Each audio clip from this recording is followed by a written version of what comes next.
hunter camp, which you made your way towards. You saw some heavy mining equipment outside, which was mechanized. However, you subsequently learned that the treasure hunters themselves were trapped here by the insidious Muddywugs, who you proceeded to engage during a night assault by the Muddywugs themselves. It was all going pretty swimmingly. You had the large toads um, who ate Gale of the Aryan up here. She's run away. Gilfy almost saved her, but it wasn't to be. It looked alright until the Muddywug King appeared and slapped down Rill, I got dragging him out of the fort outside, and you're just before this huge amphibious being who's sort of glaring down at you. I don't. No, wait. You're also attached to his tongue. I think. I think that's what that Yeah, he grabbed me. banner means on you. Move you over to the Muddywug battle. So, as you can see, everything is not fine. Rill looks in danger. I've got this note up here at the top of the map. Haven't done attacks for the Muddywugs except the king. So I guess we're starting off with all the Muddywugs who haven't attacked. So things may get even more brutal than they were before. And is this a good one?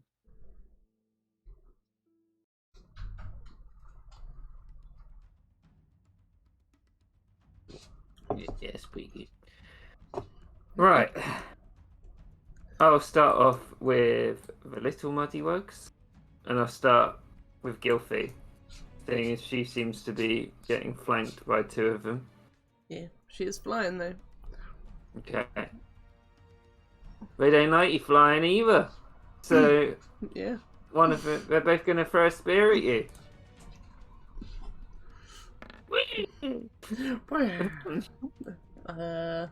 What's my AC again?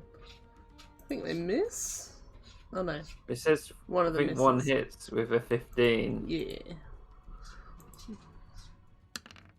It does 4 piercing damage to you, Gilfy. Nice. Hold on. I need to do a con save. Oh shit. Well, there goes my spell.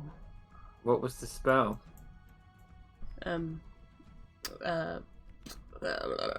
Moonbeam.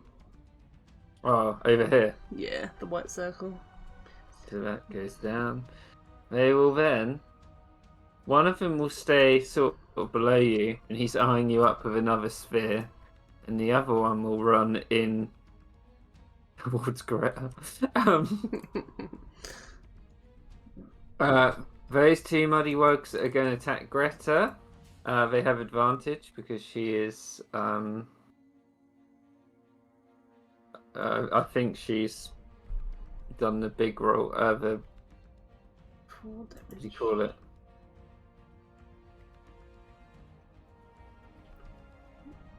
So Greta, do any of those hit? The highest is a 16. Hold on. Oh, No. sorry. There's another one as well. There's 3 on. Oh no, that's a new one. All right. So they miss their attacks. Time for the elite Muddywug, who is staring down Destan. Gonna make 2 vicious each.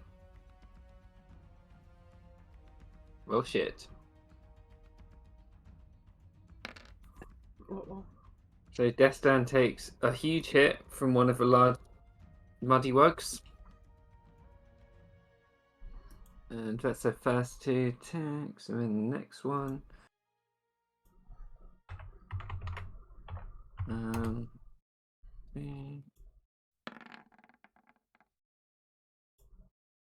then the second one, quite the jeweler, hits twice.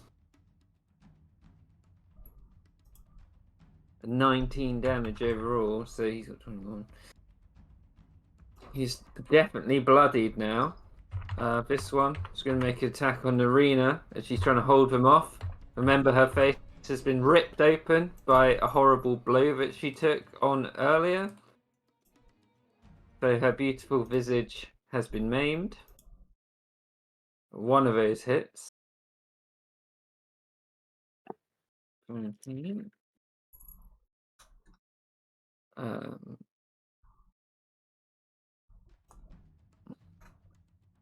are we doing? Okay. The other, what? No, it'll just go now. Wait, this doesn't feel right. Oh yeah, no, yeah, it's right.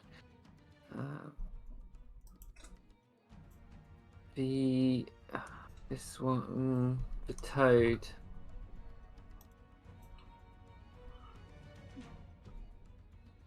Did the elite Muddywug land a crit?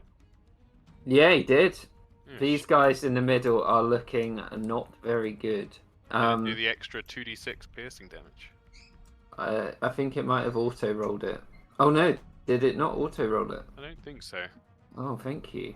Sorry, I will do that now. Jeez. The stinky toad. Gonna try and bite Narina.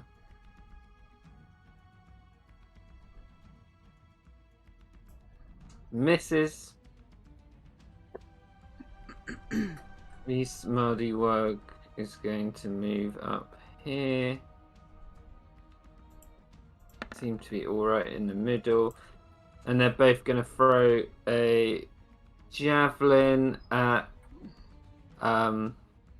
Greta, seeing as she looks the most dangerous right now.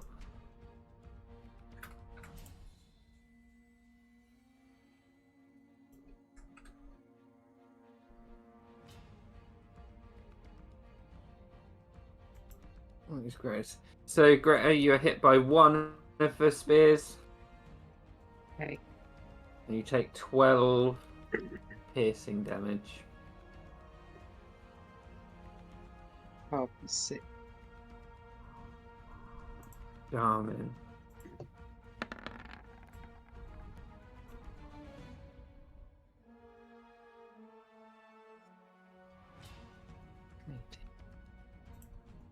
He seems pretty happy that the Muddywug King's gonna do his job.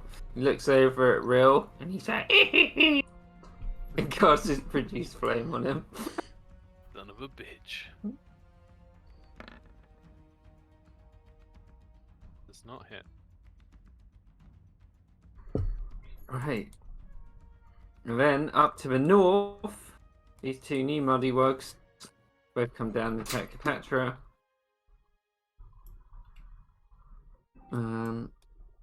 They each make an attack. One of them crits Cleopatra. So she takes 10 piercing damage. Shaman is going to disengage. Doesn't want to be involved in this.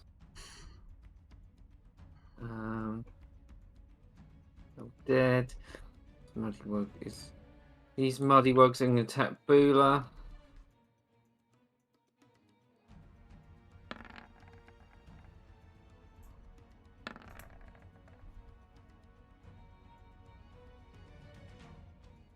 And one of them crits her. So she is not looking good. Muddywug is running away. He'll run off the map. That is everyone. So hopefully you can kill some stuff before the next turn. Narina. Oh god. Gonna get up.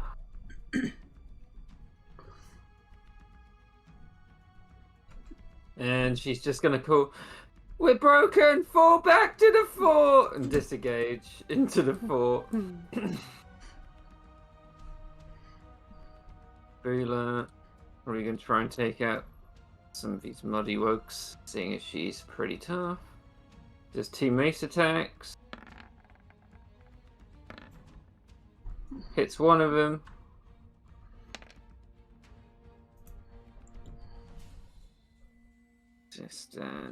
Oh, he's also going to disengage. Falling back with Narina. Greta, it's your turn. I'll attack the muddy wugs around me. Yep, all the ones around you are on full health. They're fresh, straight out of the pan. Here we go. Sheet up.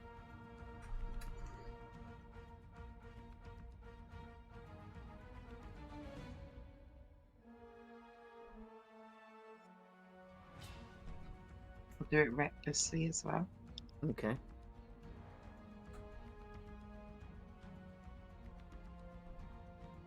Yeah, you cast your blade into one of them. More than enough to finish one off. And I'll attack a second one.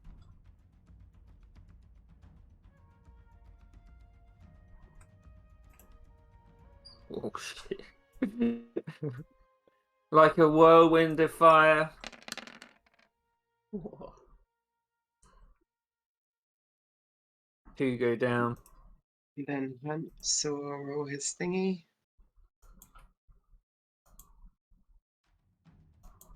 It's up by 5.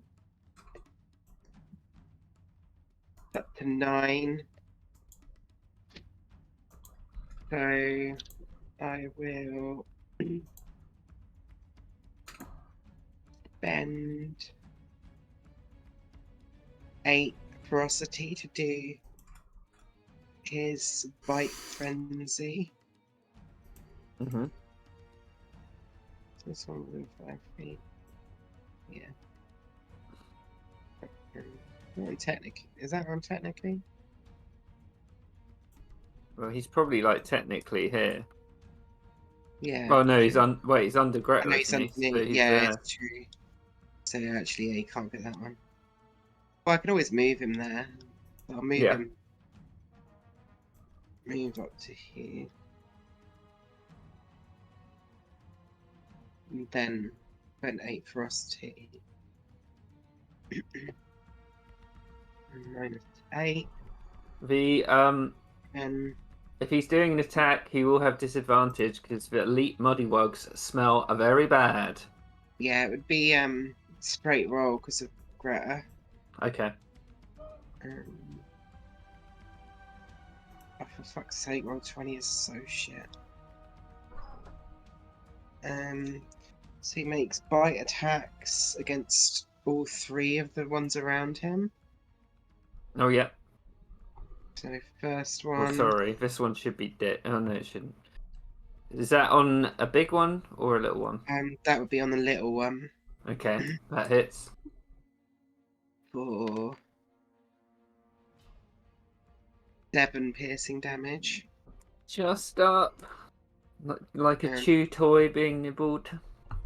And second one against the muddy wug big one to the right. This one. Yeah. It hits. For And this limping Okay. muddy wug that turns around, sees Hansel dig his claws in. He... And then the final one on the one at the top.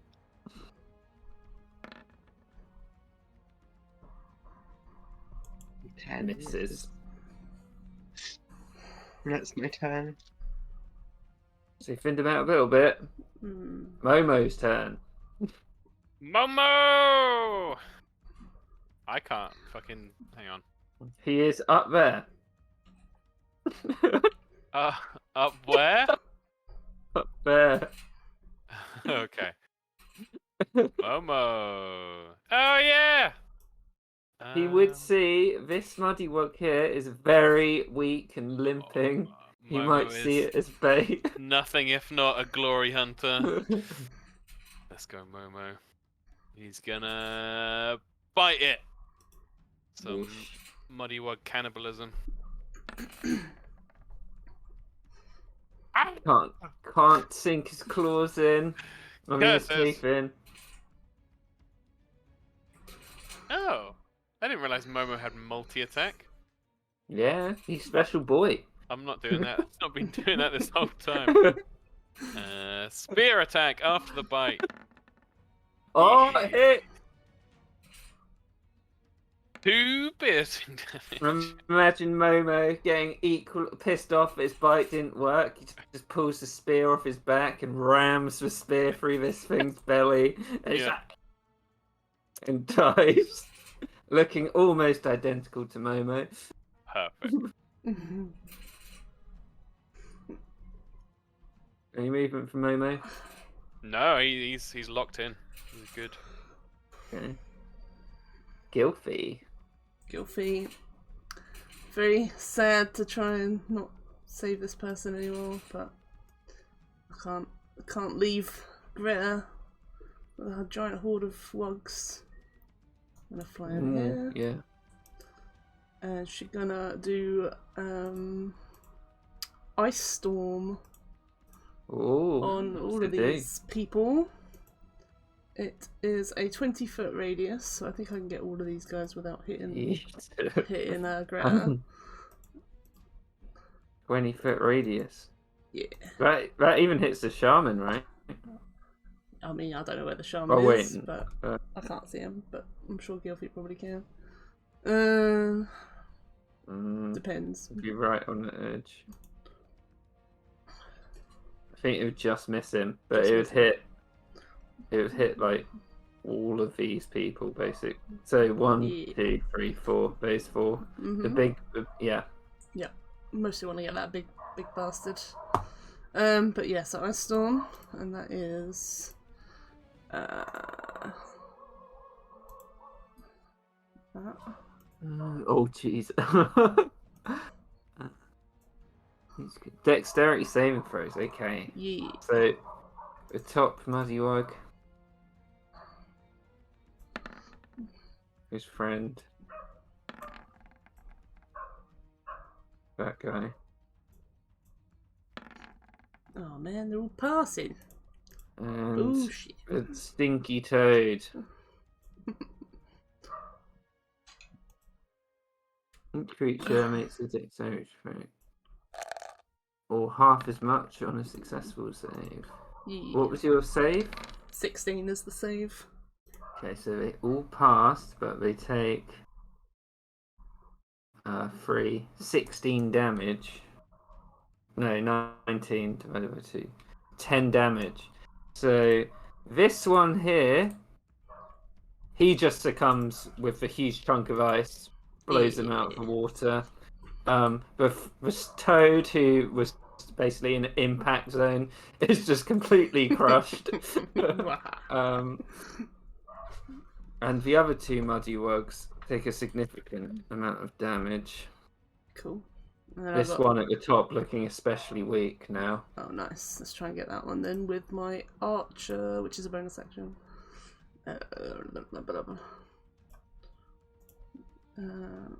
Button.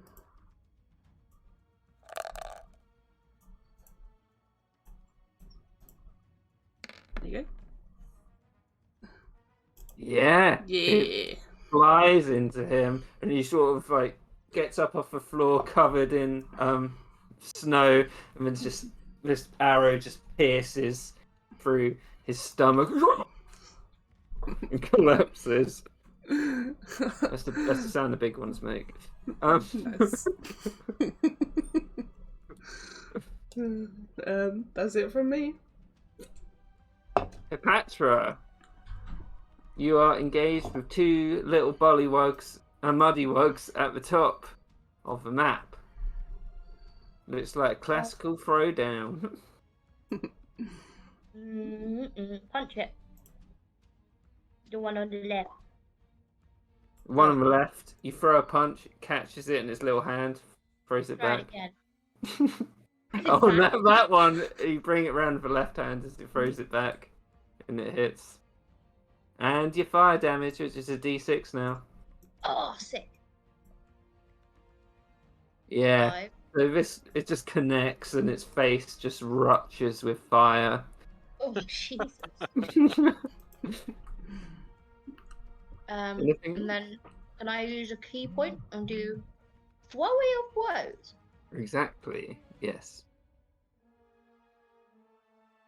Exactly. Yeah. Yeah. Oh, that's his name, Warmin. I've been thinking of it. Like, trying to think of his name all day. No, 2 misses. Yeah, this other one, the Muddy Wug. He's just dancing circles. Ooga chugga, ooga ooga. Real. You stand before this towering, bulbous Muddy Wug wearing a leaf crown. It's just looking down it. It's got its tongue wrapped around you. It would lick its lips if you weren't already in its tongue. We're gonna do. I'll just tell you, Yeah. it is wielding a massive battle axe on its back as Ooh. well that you can see. It also stinks. So, like the other Muddy Wugs, you get disadvantage. Oh, disadvantage. Okay. That is kind of poopy. We are going to. A disadvantage sucks.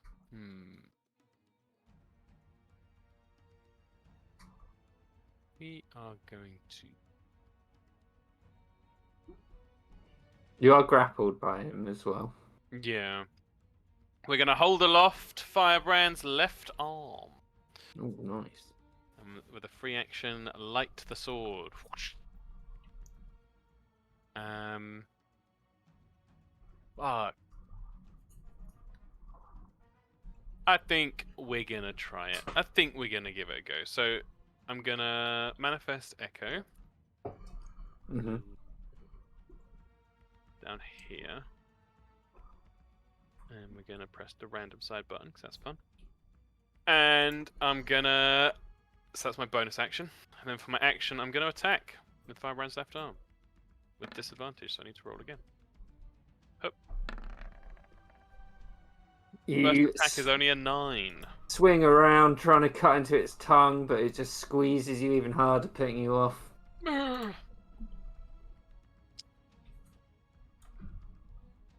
Oh man.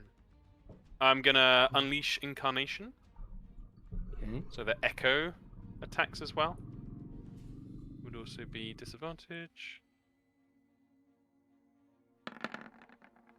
Oh, Yeah, you just see Yeah. him slash into the Muddy Wug's hide, but the blade just goes into its rolls of fat and just pops back out. oh, classic fat pop. That is my turn, but I am grappled. Okay. We're going to start with the Muddy Wug King, because that's fun. Muddy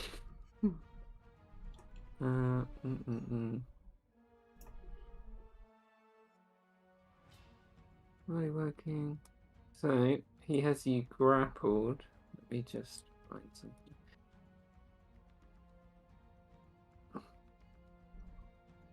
He's going to swallow you.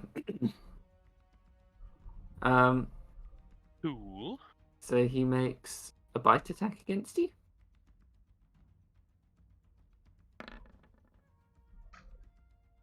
That misses. Okay. He tries to bring you into his mouth, but your hands are just like holding it back. And he's like, Thank you. "Booga!" And he swings at you with a vicious battle axe with one hand. Oh, motherfucker! Oh my. Jesus Christ! Oh. Oh, I need to see it. Whoa. 22. 28. 30. Plus 2d6. That hasn't rolled 2d6. Oh shit. They're 1d10s. Also, are you maximizing crits? I'm doing whatever we did before, which was, I think, the first one's maximized and the second one's whatever it is. Okay. So 7, right? Oh, maximum. So it'd be 12 plus. Yeah. Um, I mean, I think I'm Four. already down, so it doesn't matter. Yep. Real gets bippity popped. And you're still in his tongue. Yeah. Put you on 1. Oh yeah, yeah. And then he's gonna. Mm. And he's gonna walk towards the battle with you in his tongue. Just glad he went for the bite first. Well, yeah, that'd be very good. Well, You are... Is Rill unconscious? yeah. Yo. And he's also wrapped in the Muddy Wug King's tongue. In his mouth. Not quite in his mouth, he's in his tongue. Just kinda Uh, hanging out. The Muddy Pulling Wug out King his tongue. tried to swallow him but couldn't, and then hit him with a vicious battle axe and crit. Okay. And then as he's doing, he's like, "Where's Gabriel?" And you see the other Muddy Wugs sort of form a little wall, like guarding their king as they're approaching the gate. I will say that area is difficult terrain until the end of my turn. Oh, thank you. Sorry. Just in case that matters. It probably does a little bit. They can't get back as far. These two are going to throw spears.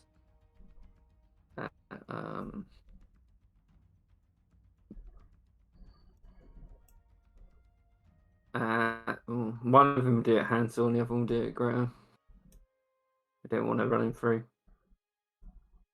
So this is the one against Hansel. Misses. And the one against Greta with advantage. Did we delete some of the dead minions? Because Oh, sorry. it's lagging. Uh, That's So the vicious spear that one for Muddy Wugs threw collides with you, Greta. Jeez, they're critting like crazy today. It does 8 plus 4, 9. It's so 12, 17, it's 9, 17, 20, 23. 5, Wait, 9. 25, 30, 36. I think. There should be a 12 on top of it because the first lot's maximized. I see what I mean? see. Oh, so 6 plus 2 is 8 plus 4. Oh no, so I see that's that. So. Oh, I don't know. I hate the maximizing rule. It's so confusing. 8 plus 4 is 12. 20, 28, 39. 39 seems right to me. And half because of your 19. resistance, I guess. 19.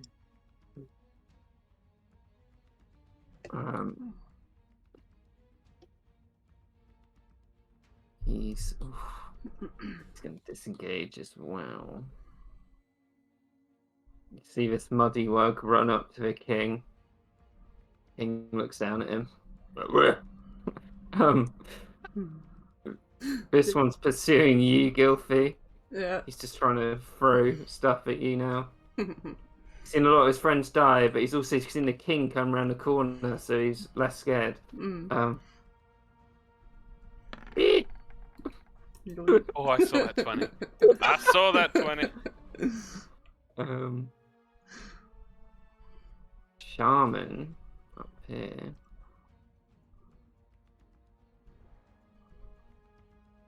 He's going to.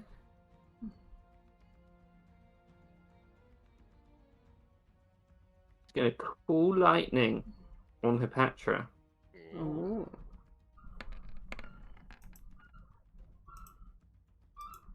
Patra, can you make a dexterity save? Save for me, please. Dexterity saving. Whoa. You make it. 10 feet tall, 6 foot radius. But you'll only want it now. He doesn't want to hit his friends. Blah blah blah. Bolt flashes down. 3d10. So 11. So you take 6 lightning damage. She's concentrating on that.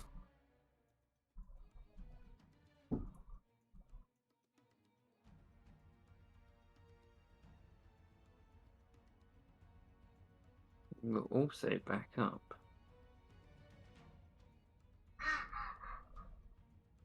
Oh, this muddy wug has to do it as well.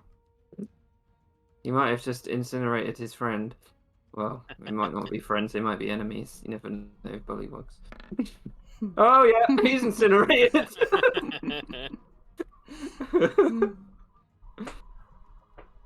Maybe he stole his mud house.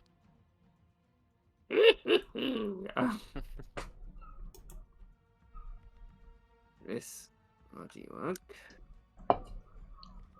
Going to sort of, you can hear the king sort of laughing in the background. Sees Bula looks pretty weak as well. Gonna try and attack her. Be a big hero, muddy wug. Gotta impress the king. Yeah, exactly.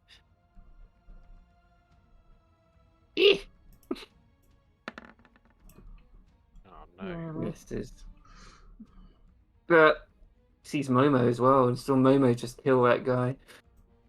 Does he want to make a run for it? Momo's coming for the king. Gonna take him Fuck yeah. down. Gonna try and run away.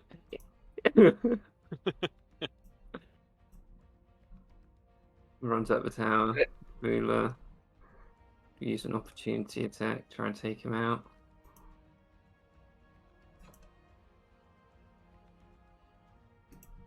No, I didn't get lucky. He just gets bashed and he manages to get a little bit away. There's everyone. Arena. Fuck. She's gonna dodge. Basically, all the threats are down. Gonna chase after the muddy wug. Do 2 mace attacks.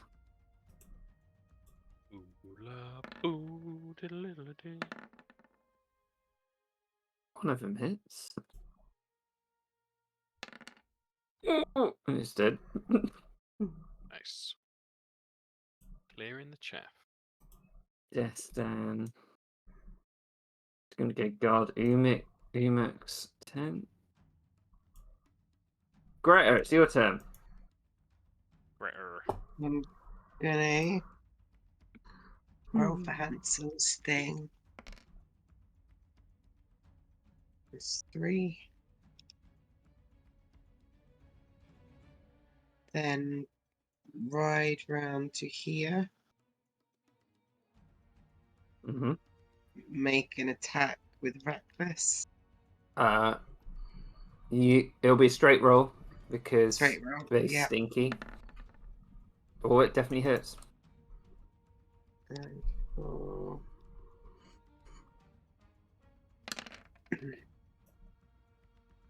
Ooh, it's a big hit, but not 18 enough to take damage. you down. And then I will. How bad is he looking? If you did any normal hit that you normally do, you'd be able to take it out. Do another attack then.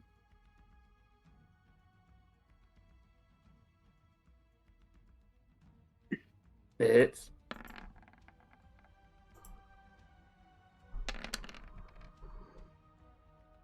And as you guessed, he gets cut down as you ride past with Hansel. Nice. And then I'll drink a Imperium Greater Healing Potion. Oh, yeah. Ooh. Have you got what that does? Or do I have to It's- find it? It's 60 something plus. Let me just I check. remember. It'll be under. No, Shattered Lake. Old Aquila. Village Grace, Old Hospital.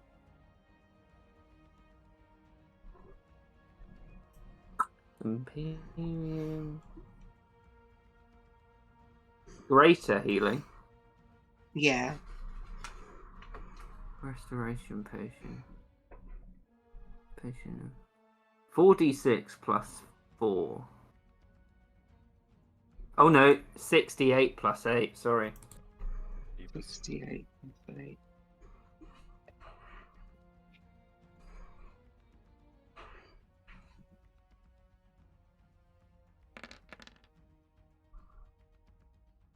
Ooh. Nice. Do you mind adding that on for me, Kieran? Because my Yeah, sure. laptop's just really laggy.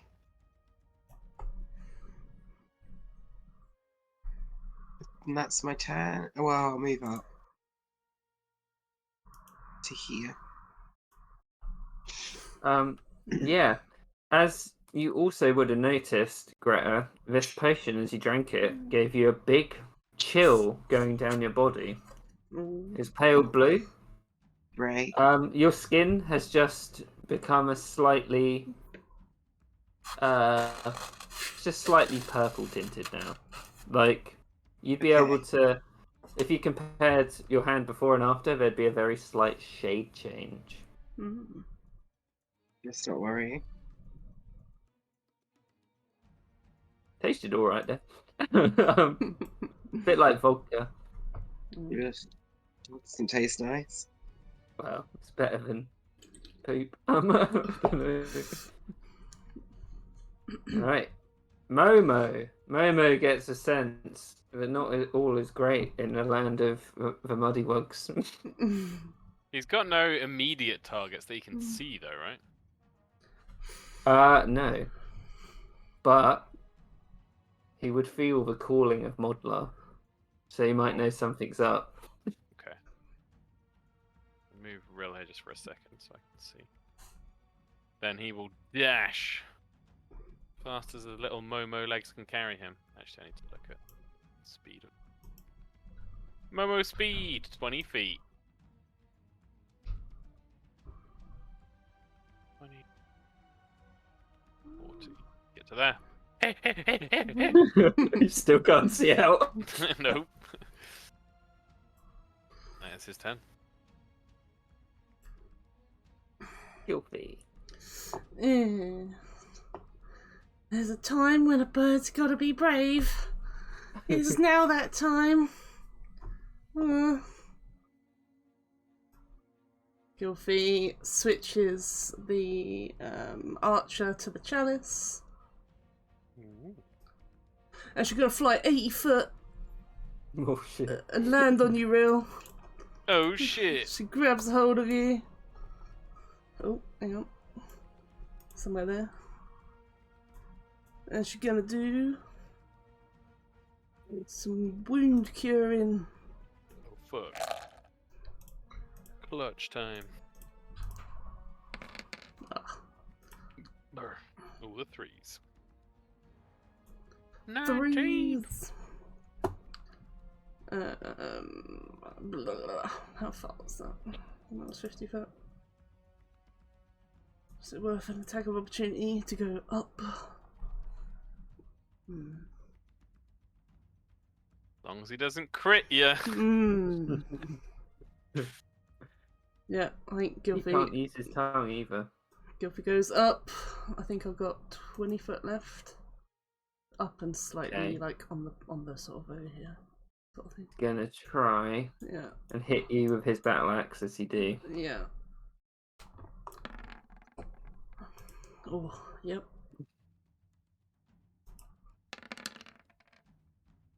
15 slashing damage. Okay. Ouchie. But yeah, I'm over here now.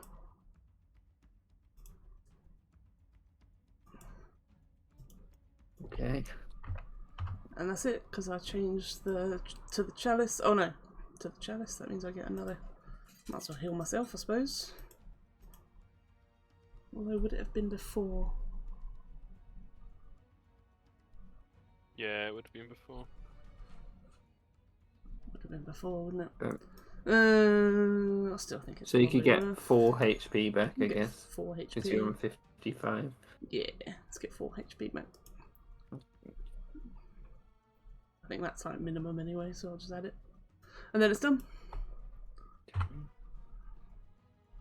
Patra, you seem to have run out of enemies. You saw a shaman who blasted you, sort of ran off over here.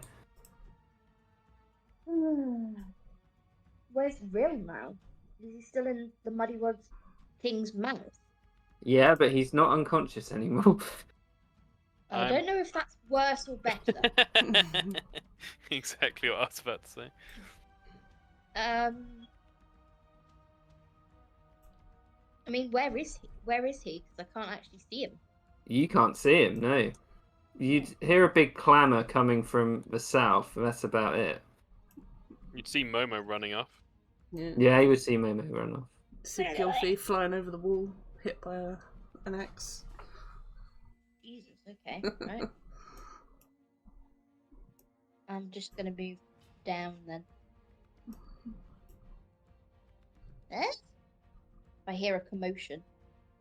Yeah, you'd see outside there's a big muddywug, a soldier sort of standing next to Greta outside the gate. I'm liking to think he's like a Muddywug bouncer. Oh, I mean, he looks like a bouncer, sort of. Well, a very weird. He'd be wearing like shades and a suit and an earpiece. Maybe in Waterdeep he would be. That jug. Yeah, jokes. I've still have an action. Forgot about that. Destano's friend. I throw a dart. What's the range on your dart? It says 20 brackets 60. So it would have disadvantage, but you're going to have disadvantage against this thing anyway if you moved up to attack him. Okay. I'm just gonna throw them. YOLO! One more disadvantage. Oh yeah, I got 2. Oh Well, yeah, no. Also I get 2 now. disadvantage. So the first one does hit. Wait. So, yeah. It goes into his side. He turns around like, "Ugh!" and the second one hits as well. Yeah. That's a good shit. And he takes him down. Oh shit. The wonder throws.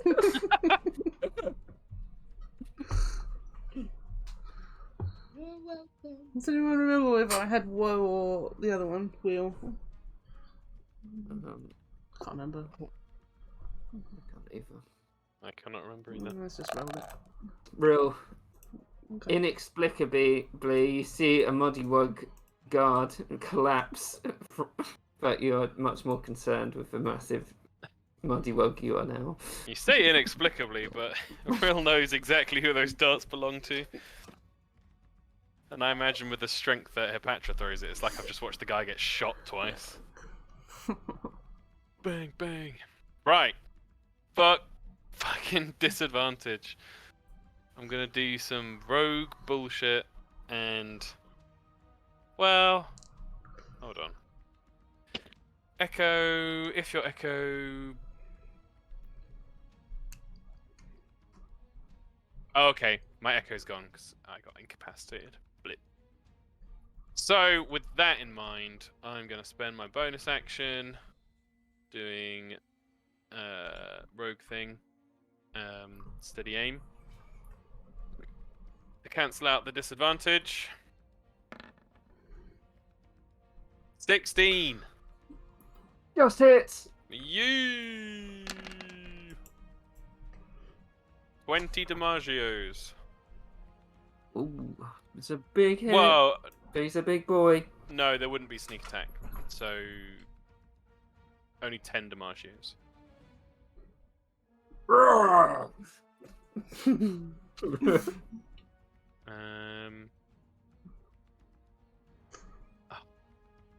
fucking. I should be doing other stuff, but it's fine.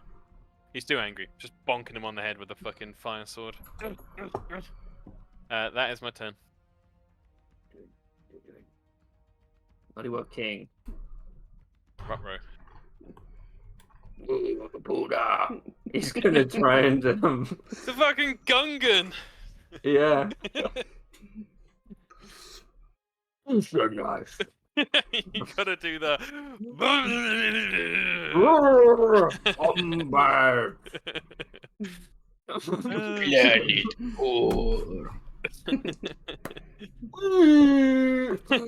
I'll be your friend.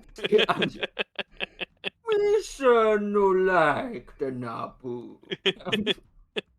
Fucking filmmaking genius. He's gonna try and swallow you again. Ooh. Oh. Yes. No. Are you sure that's the right character sheet? 'Cause it says Oh, stick shit. code. It should be +3, so it should be a 23. That hits. Okie dokie, which So- means Your feels real. Like, just bonks the guy on the head, then gets eaten. if the attack hits, the target is swallowed Yeah. and the grapple ends. Get off me, you stupid. The swallowed target is blinded and restrained. It has total cover, She's not dying in there. and it takes 3d6 acid damage Ah, never mind. at the start of each of the toad's turns. It's fine. Well, the Mollywog King's turn. Is that starting now or starting the next turn? Start of his turn. So I guess next time. Ah, okay. And if he dies, you're no longer restrained. Makes sense. So yeah, rules inside the Mollywog. Going on an adventure. Yeah. And with Rill inside, he walks up to Greta, looks down at Hansel, Basha, Basha, and swings out with his vicious axe. Maybe this guy's Firebrand reincarnated. Both hands this time. 16? If it's a Hansel, it hits. Yeah.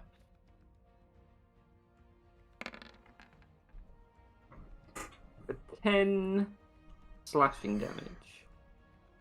Okay. This guy's gonna move up to protect the king.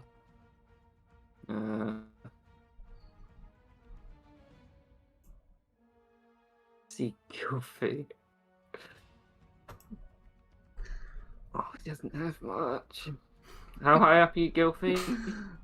However tall the wall is, and then like 10 feet, was it? I think it Oh was. shit, yeah, something that's like too tall. Okay, he's gonna go there.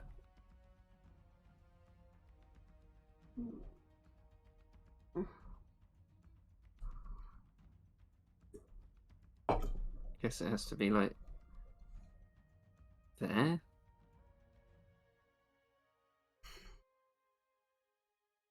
And he's going to 15-foot cube and emanating from him. So there. Can Greta and Hansel make Constitution saves for me as he casts Thunder Wave? that. Ooh. Thunder wave.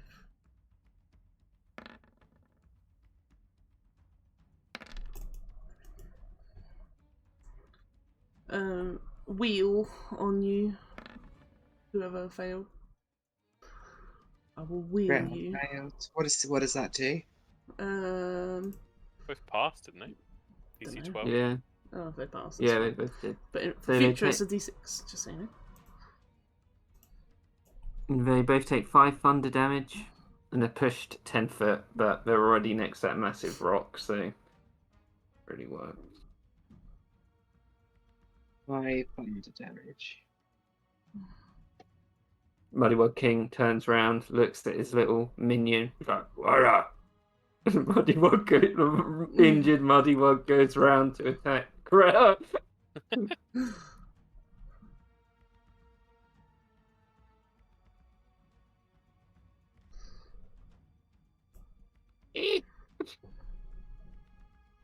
You are the chosen one. Oh!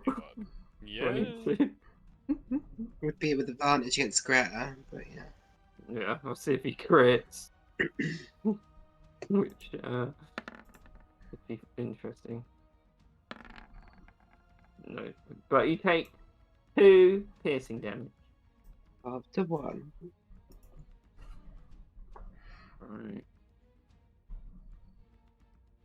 The shaman.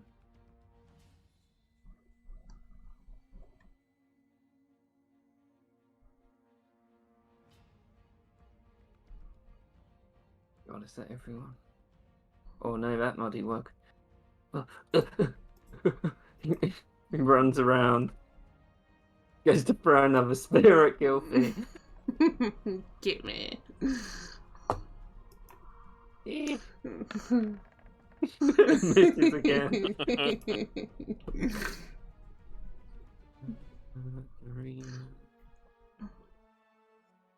He's like, "Come on, everyone! There's not many left. Let's finish this." And she's gonna Nice. run out. You see half her cheek hanging off. Ugh. Oh god. Get better, really. Throw a dagger at big boy. Listen to him.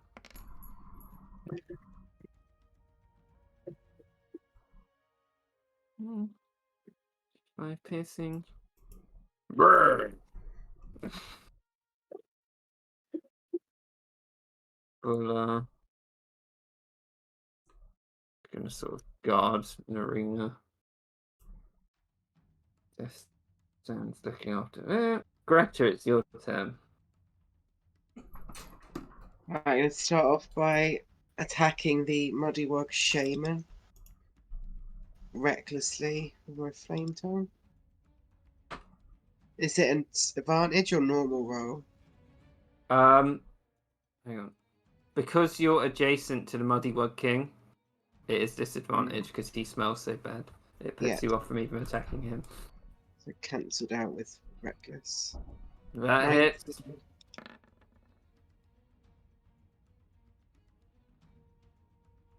And he is crushed.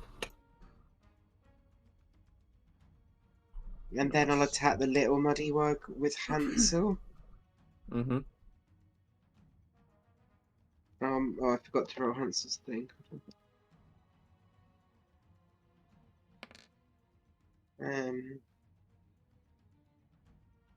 Brain.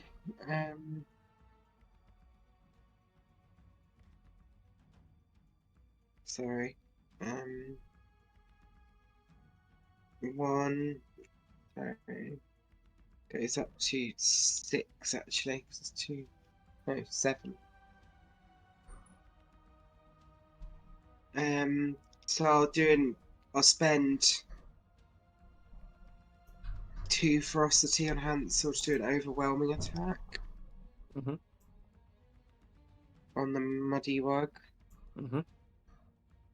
So this adds 3 to this damage if it hits. It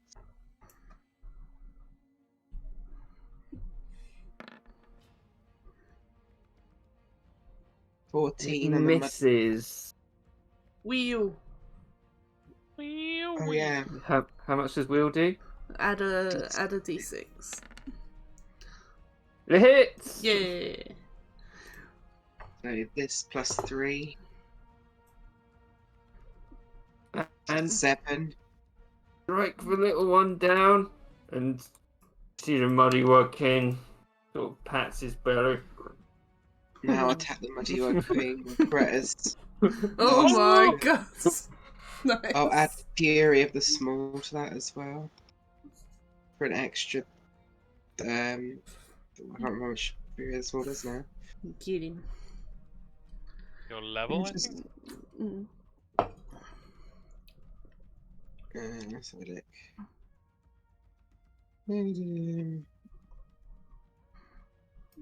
Oh, proficiency bonus. Hmm. I thought it was level for a second too, but apparently not. So, bear with me 1 second. So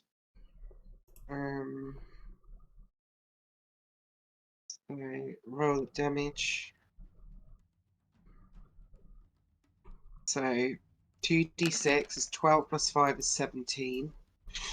Plus 5 is 22. Then 2d6 there should be 12. So 34. Plus 8 is 42. Plus rage is 44.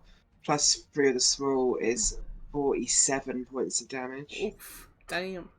Damn, Jeez it's a big Louise. hit. The Muddy Wog King as he rolls back, this gaping wound in his side, which just has this black ooze running out of it that smells even worse. He does, and he grabs his great battle axe. See Rill poking his head out the wound. Yuckers. Momo. Momo! My man Mo. The main Mo. Momo is no chump.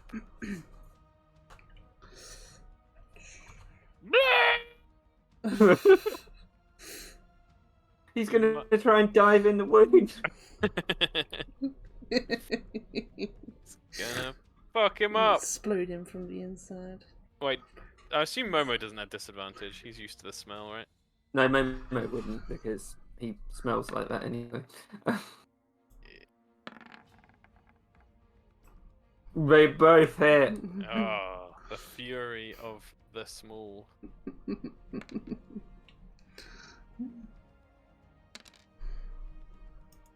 There you go. 8 damage. Ripping chunks. Just grabs onto the wound of his teeth and just tries to start tearing the flesh away. That's my boy. So proud. Gilfy. Gilfy is gonna fly over to this rock over here and land so that she's within 30 feet of everyone.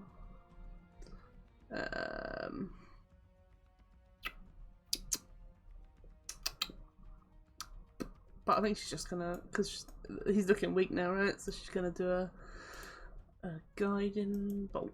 Let me have a look. Where is that?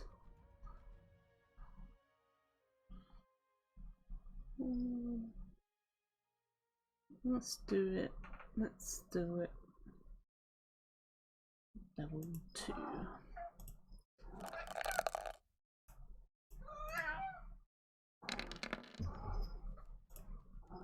Yeah. Yeah.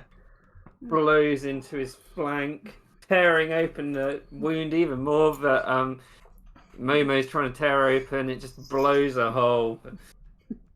He's still going, but he looks very bad. His crown has fallen off his head. Oh my god. I don't think. Ow! Fuck off! Hold on. That cat. Oh no, right. You're lucky it hurts less today. I don't think I've got anything else. No bonus. No.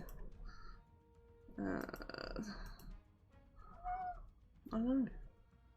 No, I think that's it. That's it from me. Okay. Go away. Go away. Shush. Patra, Rill has been swallowed, and he is now in the belly of the Muddywug King. You would have seen this happen. I'm not standing for that. I've been in Scotland too long. It's been like 2 weeks. Aye, laddie.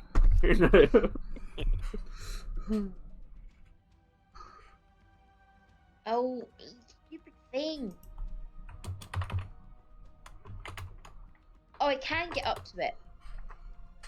Sick. Okay. Excellent, because I'm going to try and cut him out. I think you'd be there.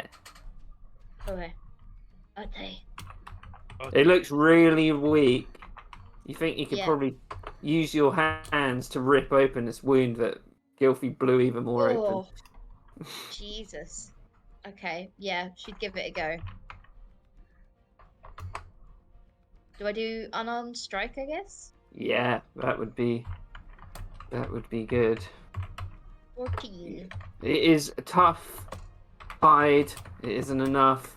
Even your hands are just covered in this bile. Oh, that's absolutely disgusting. This one hits though, and you can feel like the flesh rip as you dig your hand in. Can you roll another 6 for fire damage, please? Oh, yeah. 9. Is it enough? Mhm. Can I flurry of blows? Not quite. You can flurry of blows if it goes well. Flurry of blows. Sorry, I can't stop doing the voice. 19. That hits. Yep. 10. Plus the and d6. 3. Oh, he looks really bad. If you connect on this next one. Oh, yeah? 9. And I feel so fucking bad. So 30. imagine with this last hit, you get both your hands in, you just rip it open. You see Oh. Rill on the inside, the Muddywug crews are, and all this horrible, stinking mud and Rill just come flowing out of the now dead Muddywug King. It's a boy! And I'm just gonna get a drink. But before I leave, the mud that Rill flowed out with seems to be taking shape. Uh-oh. Oh, good. But I'll tell you what happens in a minute. My new I feel brother. bad now. For what? For killing the Muddywug King that attacked us all and ate me? Yeah, but even though obviously I know he's fictional, I'm like, why did she have to rip him open? That's horrible. That's so mean. He would have been in so much pain. Definitely would. I was being digested.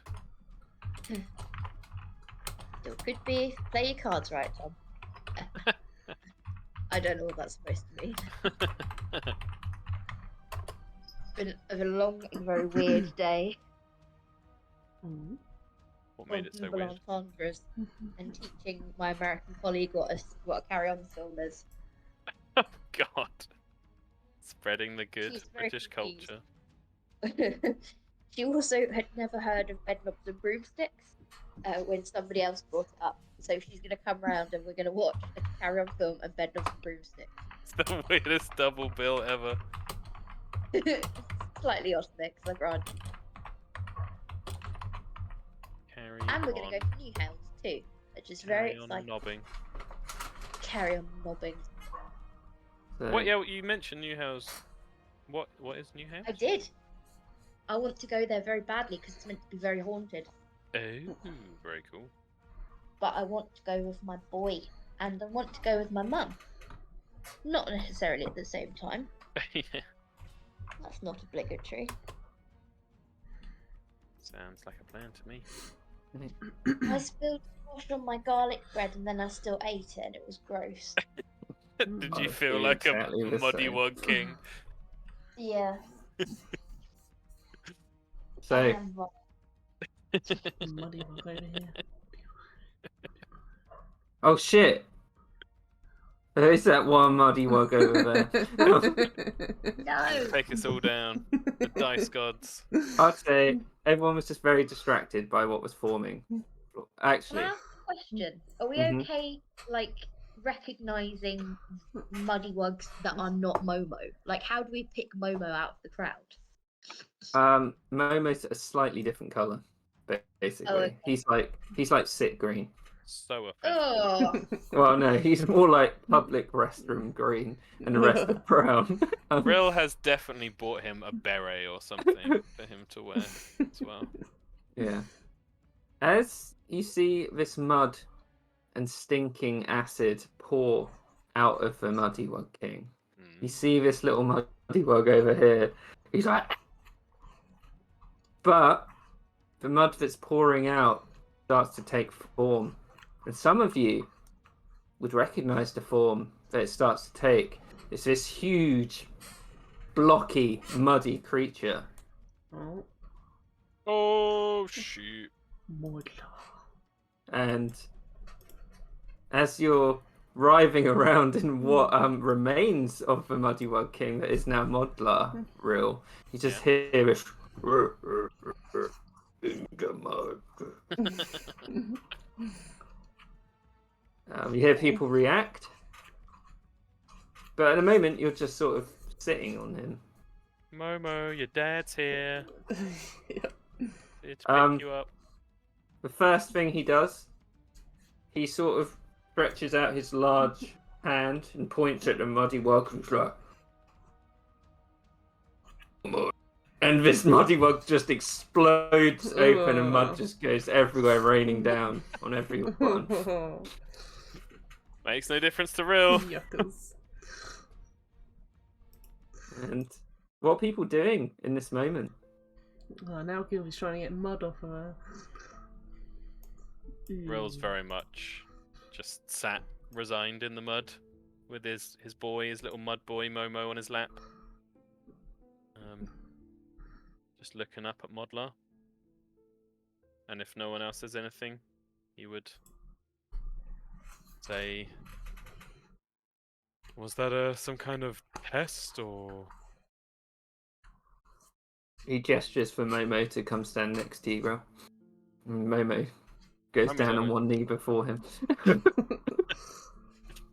He sort of gestures at Momo to you. Gestures at Momo to me. Oh, Yeah. I see.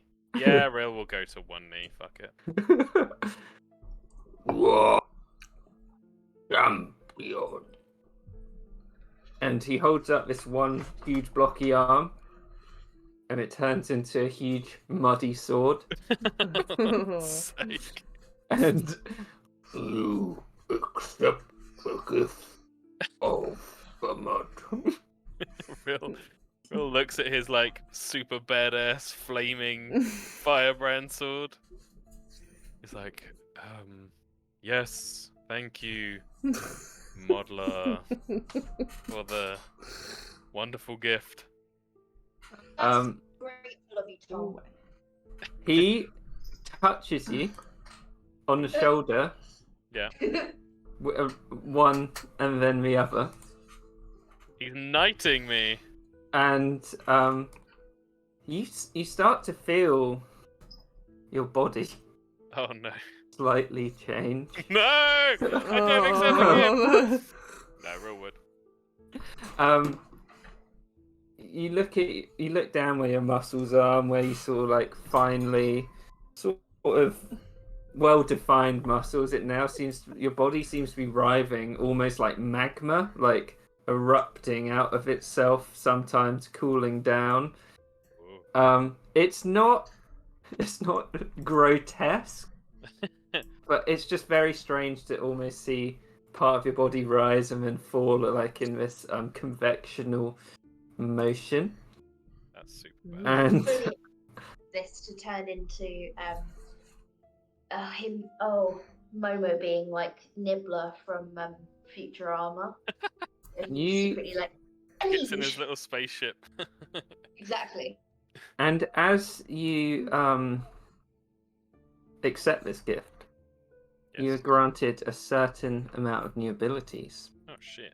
One of them, which you can turn on and off with a bonus action, is for stinking mud. It lasts. It lasts a minute. You get slippery. Ooh. I do get slippery. You have at a advantage four. on saving throws against being restrained, Oh, nice. That would have been useful. and magic can't change your form.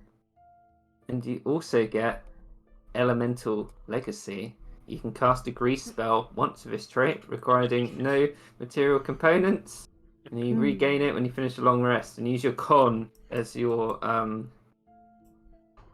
spell casting thing for it. So it's not really grease; it's just really slippery mud. It's the verbal component in the mud. Yes, it is. How did you guess? Fuck, that's awesome. He looks around. He's like, "Whoa, mud," and then his form just starts collapsing in on itself and returning to this big pool of stinking mud on the floor. No one makes an exit like Modlar. That's what I want to do. The end of a fucking parents' evening. Melt into mud on the floor. That's fucking badass.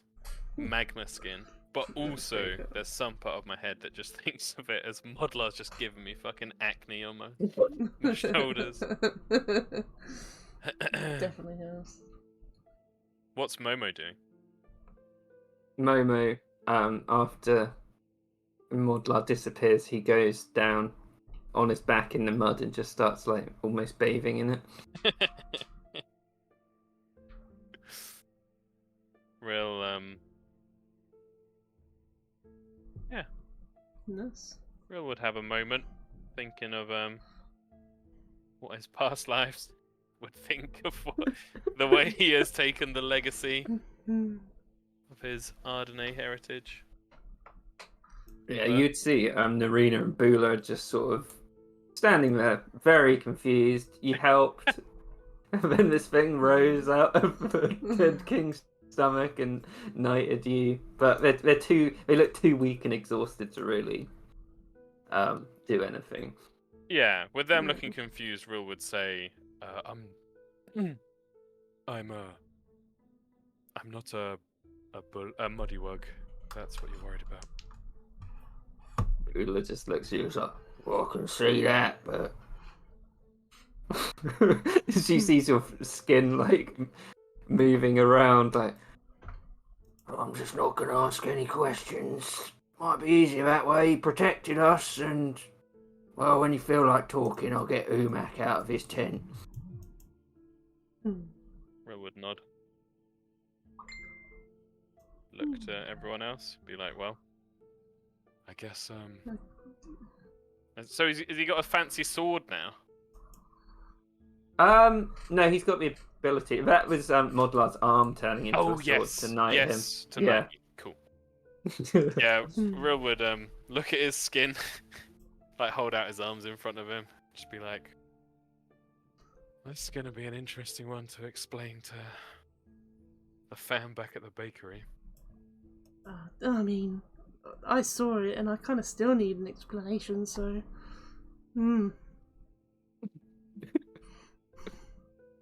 I wish I had one, Gilf. I think this is what becomes if you're someone who just says yes to people. Yeah. And yes to mud. Yes to mud. Wasn't that long ago that I was desperately trying to think of ways to get rid of Modlar from our blessings, and now I'm Mudman. You're still mostly fireman though, so that's something. Yeah. You do smell now, though. Yeah, I wasn't gonna Yeah. mention it, but Yeah, no. You know As how- Hepatra says with her hands covered in bile. You know how when you've been around a bad smell long enough, you kind of get used to it. Fades. Oh, I'm not sure. Not sure that's going to be possible with this one. no. But I'm glad you escaped from the big frog thing. Do you need some healing? Not any more than Hepatra does. Yeah, Gilfie looks around to this group over here as well. Yeah, I think everyone's gonna maybe need a rest anyway. Yeah. Hmm. Well, let's go talk to Umek. He must be curious how everything went down. Yeah. She kind of looks over in this direction. I wasn't able to save, I can't remember her name now. Can't see it either. That Gale. lady over there. Gale. It was a tough fight. Can't blame yourself. Yeah. I can't help but blame myself a little bit. I mean, maybe I just wasn't quick enough, or maybe I should, But she's gone. We all put our lives in your hands when we fight, Gilfie. It's a very heavy burden to bear. Please don't dwell on it. If it wasn't for you, we'd all be long gone by now. Well, that's not true. Everyone's really capable here. But, I mean, I'm glad to help, so... Just... It's a shame I can't... Yeah. Anyway, maybe we should go back inside. Can't Yeah, walk let's talk to Umek. Yeah. Yeah, you see, Bula basically sort of holding Narina's face because her cheek keeps kind of flopping off. Destan It's a bad one. is sitting down next to the tent, and as you come over, Gilfie, you hear Destan say, "Thanks for helping us. Think we would have been completely fucked without you." Yeah, probably, to be honest. Let me try and help. She's whoever's got the face rip. I'll try Marina. and do a cure wounds on her. Yeah. So, So you touch your wing to her cheek. mm-hmm.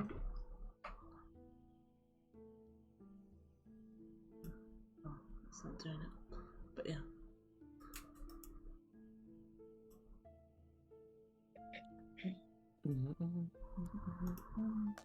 Would there have been a moment where Patra and Real would have kind of been standing around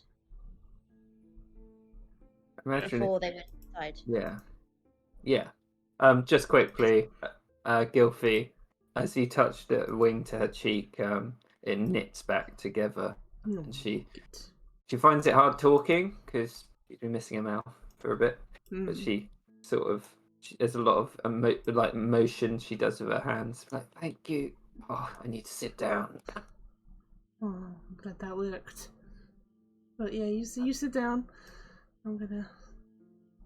She's gonna just cast something else as well. But you carry on the other two. Yeah. Patra and Real. Sorry, no, I thought I misunderstood what was going on. I just think there would have been a point where Patra would have like just put her arms around him and just given him a big squeeze and been like, "God, you would have gone over there." Yeah. Careful. Magma skin. Oh. Sorry. No, I just don't want it to hurt you. It's kind of weird. He'd like poke his own skin. Yeah, She'd like grab your hand and be like, Don't hurt yourself." Was pretty scary in there. Very dark. I mean, I can imagine. It's not ideal. No. Not my But, favorite place I've been. I'm glad you've made it. I'm glad you're okay. Yeah. Look at how much we've changed. Don't, yeah, I'm a magma man now. You're an aberration. was gonna say badass. Thank you. Very kind. But we're still us. Thank God. Yeah. Thank Modler. Anymore. Yeah, it's definitely an interesting smell. Yep. Not quite what I think you were trying to go for. No, I'm really not sure how I'm gonna deal with this. To be honest. Maybe wear some kind of soup made out of flowers or something. Flowers smell nice. They do, yes. I mean, I always used to feel spoiled because I smelled like fresh bread at the bakery, Hmm. and now That's fair. I smell like shit. Actual shit. You look over and Momo's just like splashing around in his bile and mud. He's like, yeah. Freshly baked shit.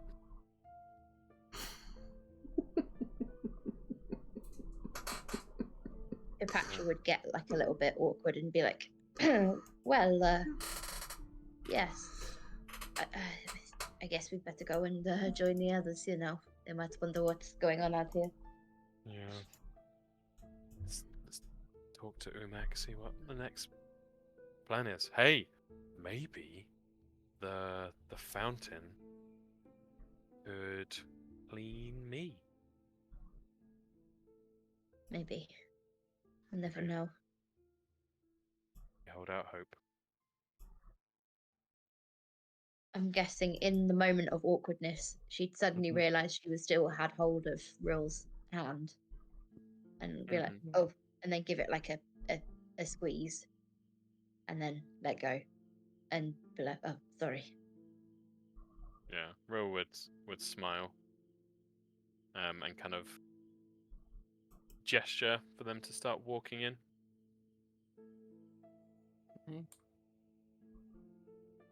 So if everyone was making their way inside, Momo would stay out in the mud actually.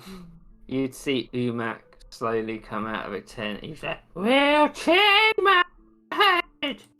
You did This guy. it. We did it." Looks so for you. Yeah, it wasn't Right. easy. Yeah. Looks like it got mighty beat up back there. Yeah. With some difficulty we did it though. And maybe one loss. Well, sounds like I make the most of my agreement now, don't I? How about you come and see the mining cars? Because he like looks at you like, hmm?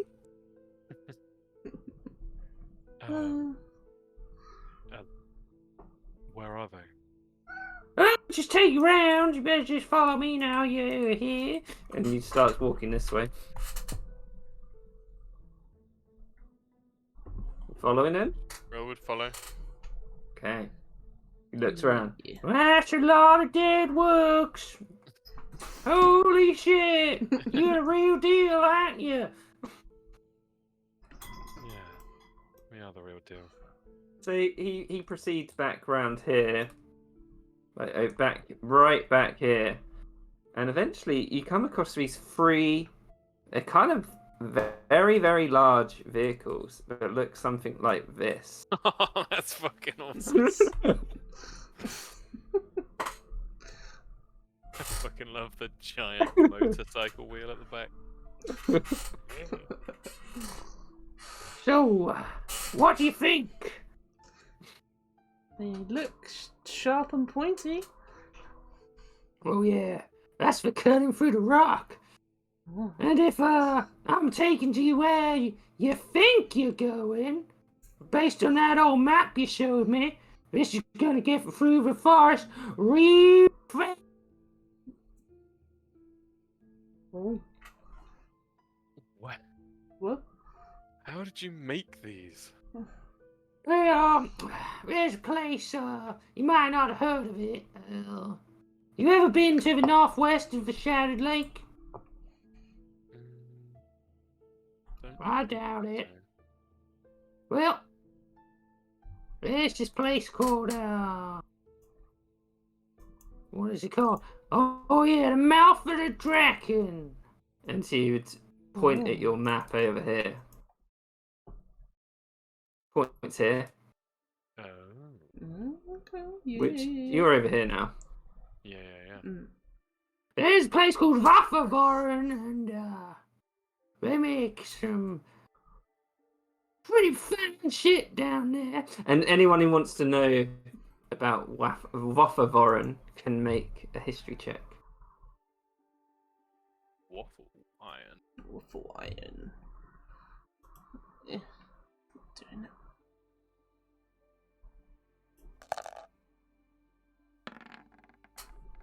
Damn it.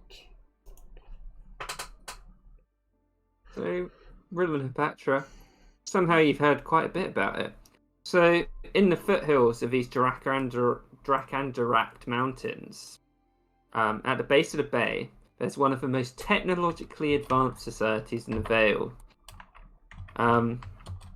The whole city of Vaffavoren is built within the remains of an imperial research post, and it is here that a group of orcs, the troglodyte people, who run the warrens and their own little independent settlements, met a race of the Gith.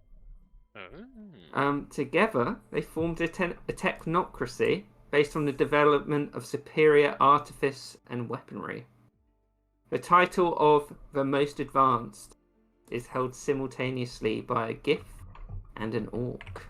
So, if there's anywhere in the world these things could have come from, it is there. So his story would definitely hold up.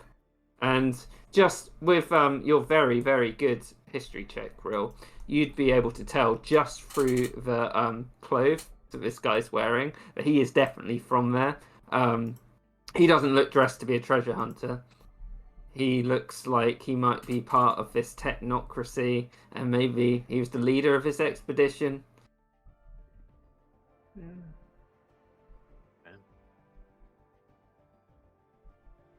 See, the thing is, the salt's worth a lot. The salt makes the world go round, as it were.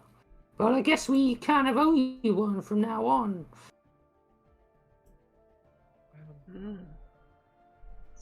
Get some salt. Yeah. And where you're saying you want to go on the map, you could probably get there in a day and a half in these babies. Oh damn. Mm. What about potential attacks from creatures in the forest? Well, the main problem here was that he points down at the wheels. You can see these, and you can see there's a lot of very thick mud that these things have become trapped in. But at the moment, it looks like it's drying up. And Umak's like, I think it's a consequence of the Muddy World King dying. That's why we had to defeat him, you know? Well, you had to. I had to sit in a tent and do my own thing. But, give it a nod and they should be ready to go. We can, take it easy or take it slow up there. It's up to you. I don't mind. You did us a big favor and none of us died. He kind of looks around. Maybe except Gail. I haven't seen her. Did she die? Yeah. Did you not notice? I don't feel too bad. Just kind of looks away. Okay. Yeah. I mean, she was alright, but she didn't have any depth of character. I'm just saying, maybe you should rest up and, well, do what you want. And we can take these babies on the road tomorrow. And, trouble is... Actually, there's no trouble. Kind of looks around. Any of you, pilot one of these babies before? Well, I was about to say I don't think I can drive it. I don't think I want to drive it. Well, it's lucky that, the three survived who can actually pilot it. Bula, Destan, and Narina drove these things anyway, so... It's lucky none of them died, to be honest. Otherwise, it'd be up shit creek. Well, that's good, I guess. I'll let you decide which one you can go in with your crew, and let me just have a look what I gotta tell you about these things. Specifications, as it were. Seeing as you saved our lives, when you're done with it, well, when we're done with them, I suppose I could give you these as one of them as a real reward. Oh my god. If you're thinking about it. I mean, pretty cool thing. Don't really have anywhere to put it, but... Yeah, put it on the ground, it'll be alright down there. Usually what I do with them when I'm gone. Right, specifications. He pulls out like a thing from his backpack. 60. It goes 80 feet every 6 seconds. 6 seconds. Say 80 times 10. It goes 800 foot a minute. Pretty fast. That's fast. It can burrow 30 foot a minute. No, 300 foot a minute. Wow. Planks one on the side. It's got pretty good, it's got to put up to rocks and stuff, and it's pretty strong. It's got a damage threshold of 5, armor class of 18. You can see some of them do look a bit banged up. Each one's got something wrong with them. We don't have any experts here to fix them. Well, I'll quickly show you something. He goes into one of the mining cars, and you see the drill on the front start spinning. He shouts out, it's like, yeah, there's a drill burning here. There's pretty much like, you run in something. Does 4d8 bludgeoning damage if it hits something with the drill on. Jeez. Oh no, sorry. If a drill isn't on and it hits something, it does 4d8 bludgeoning damage. If a drill is initiated and moving at a target, it does an additional 4d8 bludgeoning damage. Ouch. Very nice. I assume it has to yeah. have a run up, I assume. Oh, it needs a 30 feet run up. Yeah. And there's room for 4 people in each one. So I'll have to have one of my crew in each, and then you can split yourselves up depending on how you're gonna go. Okay. Well, I would gladly accept the gift. I mean, I'd rather above ground, personally. But you can have it real. I mean, look at it. Yeah. I'm gonna call it Shit Creek. We want to do our mining first, but you can have one after we finish. Oh, I see. Yeah. But we'll escort you to your place. It seems fair enough. That's good. Sounds like a plan. Which one do you want to? He points at the 3 of them. They all have different things wrong with them. Oh, nice. Go on, This one is just damaged. Like, it's got lower health. We're on the map screen if you think we're on the Oh, shit. Oh, fuck. Yeah. heart screen. This one's just got lower health. Just been banged up. Mm-hmm. This one is... its armor's damaged. And... oh, what's that 10 for? Yeah, and its damage threshold is slightly lower. This one looks the best, but That one. its damage threshold has gone down significantly. So this one's damaged, but it's got a high damage threshold. This one's in the middle, and this one is mostly okay, but doesn't have a good damage threshold. Mm. Mm. Do you want to use it to ram people, or do you want to use it as a hideout shield thing? I want to use it to pick up chicks. Petra? Yes, I am so seduced. What do you think? Which one should we go for? Seems like you've pretty much made up your mind, Tom. What, the one that looks the best? The one to pick up the chicks. That's why I need to know. Which one does Hipatra think's the coolest? Yeah, Patra, the first one, it looks Mm. damaged, but not damaged on the inside. This one, pretty standard mining car. This one's probably very nice on the exterior, very flashy, but you do notice some structural decay. Probably the second one then, I guess. Just the middle one. Yeah. Sounds good Okay. to me. That one, please. Right. He gets out a piece of chalk and he like draws on it on the door here, like this. You can write its name on it for us to remind us. All right, what's his name? Shit Creek. Shit. Freak. Perfect. Smiley face. Right. Perfect. Got that down? Better rest up. Everyone looks pretty fucked. Yeah, it's a good idea. Right. I'll take you back to the. Where were you?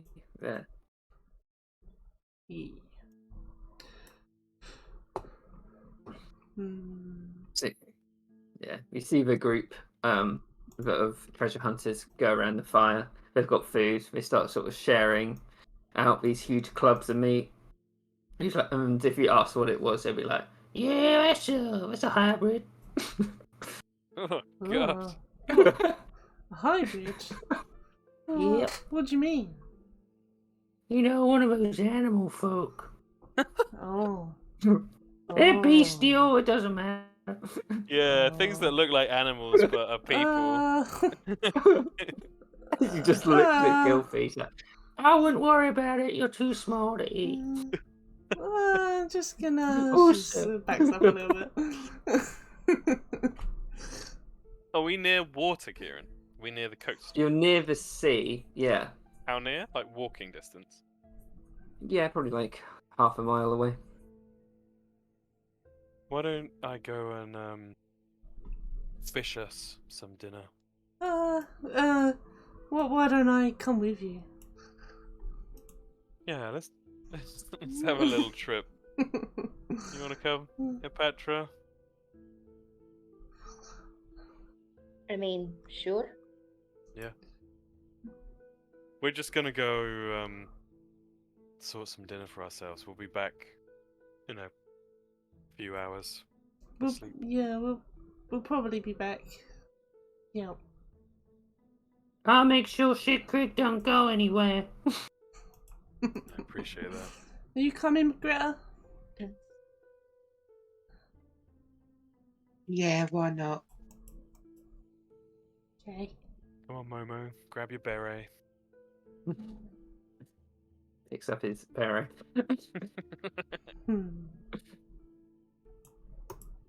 Yeah, Real wants to use his. Though you do see Momo get a little sack out and he just puts all his mud from the floor in it and start just dragging it on the ground behind you. Just fills up his beret with king mud and puts it on his head.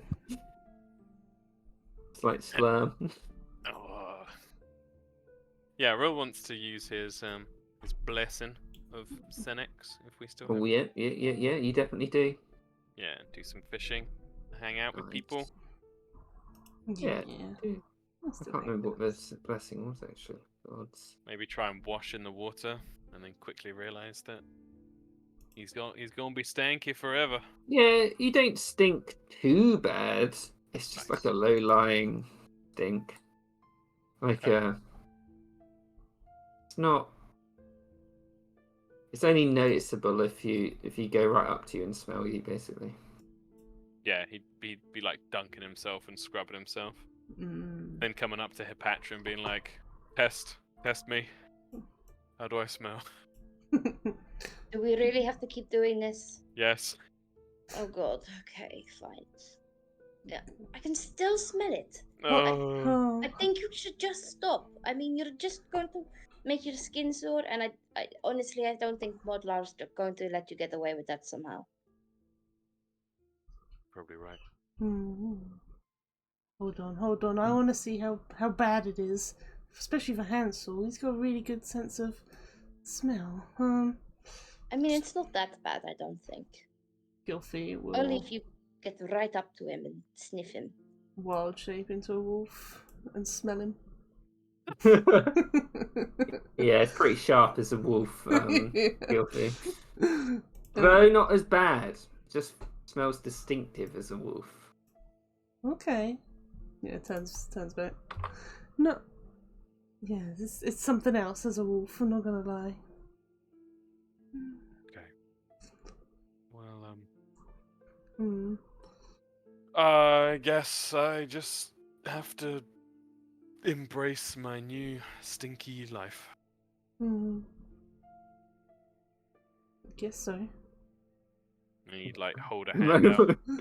Momo playfully throws the bag of mud at you as you've just washed off. Ah. Splats all over him. He just holds a hand out towards Hipatra, like shaking a hand. Wait, you do or Momo does? Rill does. He holds out a hand as if he wants to shake her hand. She'd sort of like look around and like, what? And just like shake his hand. He'd be like, "Hello, I'm Rill. I'm a stinker." Gilfy uses her druid craft to make a smell of a flower instead. That helps a bit. I appreciate the reprieve. And then he'd pick up Momo and put him in the bag. Hey, that's your son. You're not supposed to do that. Somebody will take him away from you. What? He'd say as he's like shaking the bag up and down. He's going to get shaken baby syndrome. Shaken He- muddywug syndrome. He'd throw the bag to Hipatra. Hipatra would like hold it like a baby and be like, there, it's okay. I will look after you. He's right though, you do completely stink. Make sure he's got his beret. Why? His head will get cold? It's his distinctive feature. What, so that we don't accidentally kill him when we fight some more Yes. muddywugs? Yes. That's very specific. Maybe if you hadn't had a baby with a muddywug, then you wouldn't have to worry about it. Maybe you should think about that next time. I think you'll find I'm the champion of Modlar. I think you'll find that you just should stop having sex with these random muddywugs. Think you'll find the You champion know where of babies Modlar. come from, real. Yes, I just got pulled out of one on the side of a giant frogman. You're like that saint. Anyway, Oh, we won't go there. That's me St. getting into David. mythology again. Huh? Didn't St. David make a hill? I don't know. I know St. Raymond is obviously from Paul the Midwife, is the patron saint of childbirth because he was cut out. But there's another one who's I think it was St. Margaret or something, who was like cut out of a dragon's belly or something. Jeez. Just like real. I'm a Exactly. saint. I mean, I'm on my I've way. always said it, Tom. Putting up with me, you really are. But yeah, real woods, fish, and try and joke with people, sit with each of them, and chat. Things Yeah, feel do like they're some- coming to a head. Do survival check just to see how bounteous your fishing is. Yeah. As you're fishing, real, it's peaceful. Look over, and in the distance, you think you can see the very dim image of Senex also fishing. As you feel quite peaceful, and you manage to get enough fish for more than everyone in your little group, even enough to share with maybe the people back at the camp if you so wished. Yeah. Yeah, he'd do that. Friendly offering. Yeah. So, is there anything anyone wants to do before you have a long rest? Can't think of anything in particular. No. No, I don't think so. Right. Then, I will move you to the 9th of Prunia, which is creeping towards winter, actually. And you'd hear the shrill voice of Umak wake you up, and he's like, "Oh, we're off on the road! Time to suit! Get up! We're ready!" Yeah, he's We've ready. had a long rest, yeah? Yep, you had a long rest. Nice. You killed all the muddywugs. As you sort of got out of your tent, you'd see the telltale image of a balloon hovering close by. It took a while to catch up with you, but it has indeed caught up. Guilford goes say hello, but then come back. Yeah, you'd see the nerves of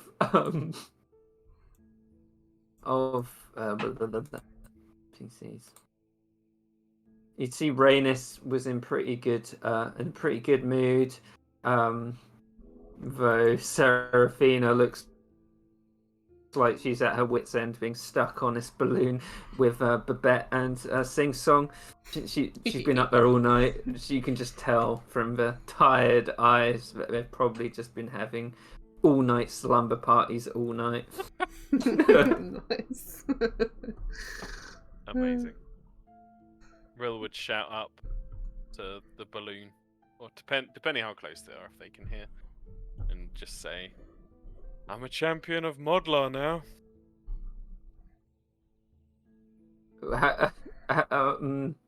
I think you'd see the little face of Rhaenys sort of smiling out at you. Seraphina would just shout back, "Where are we going? Who are these people?" They're gonna help us get to where we need to go. She points down at the mining equipment. "Are you driving those?" No, the trained professionals are driving them. Don't know if I should be more worried or less worried. We'll try and keep up, won't we, Sing Song? "Oh yes, I'll try.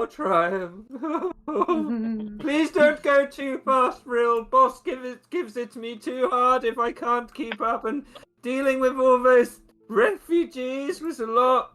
They were so hard to see, they're so small." Yeah, I don't want to give it to him hard, but he's got to take it. "You're right, boss, I do. I have to be better." I've got to just take it like a man. Nice. You okay up there, Rhaenys? Ah, Babette's really fun. I really like him, and Uncle Sing Song as well. Ain't that really fun? What's with all the mud down there? I can see a lot of... And she squints. Bodies! Gosh. Umac's just like, yeah, we probably should have cleared him up. Don't worry too much about it. We're moving on. Gives you a thumbs up. Don't let Babette be too mean to Sing Song. Try not to, but Sing Song seems to get himself in it awful fast.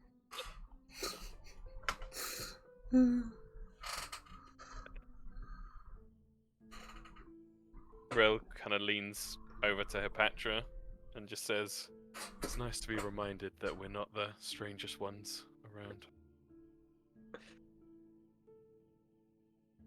You can do it, Sing Song. I believe in you. Look at those arms work. Yeah, and as Babette says that, you can actually see that Sing Song is quite muscular, and he does have his shirt off, pulling the ropes at that point in time. And he's just like wipes his brow. Just see the glistening muscles.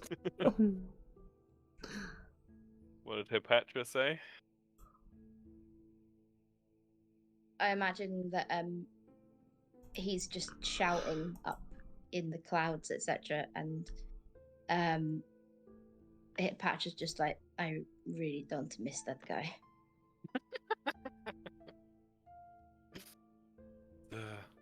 Quite the eclectic group of companions we've gathered. Right, let's get to this fountain and see if I can cleanse myself. That's definitely what we're here for. Alright, you slubs, we're gonna put in a real effort today in those mining cars. As he's talking to his crew. Right, Narita, you're taking what was yours called again? Points at you, Real. Shit Creek. You're taking Shit Creek. We're going straight north, and you got your map there, boy. Yeah. Yeah, where was it? This X right here. So he points to it on the map. There. Oh yeah, the far one. Yeah, we're going there. And just right nearby, we can just drop you off. Well, Nice. know what I mean? Perfect. 52 miles. Gilfy 52 miles. reluctantly squishes into this machine. Okay. Right. I would say it's But- not my fault I smell like this, but it kind of is. So we got. Yup. There is. Dominoes. So, 3 of you can fit in one with Narina. Mm-hmm. So I'm assuming that's going to be what Real. Is Gilfy going to get in it? She is the same speed in the air. Oh yeah, shit. No, she's not getting in. Nope. Just fly above and follow. You have Narina. Who else is going in this one? Oh.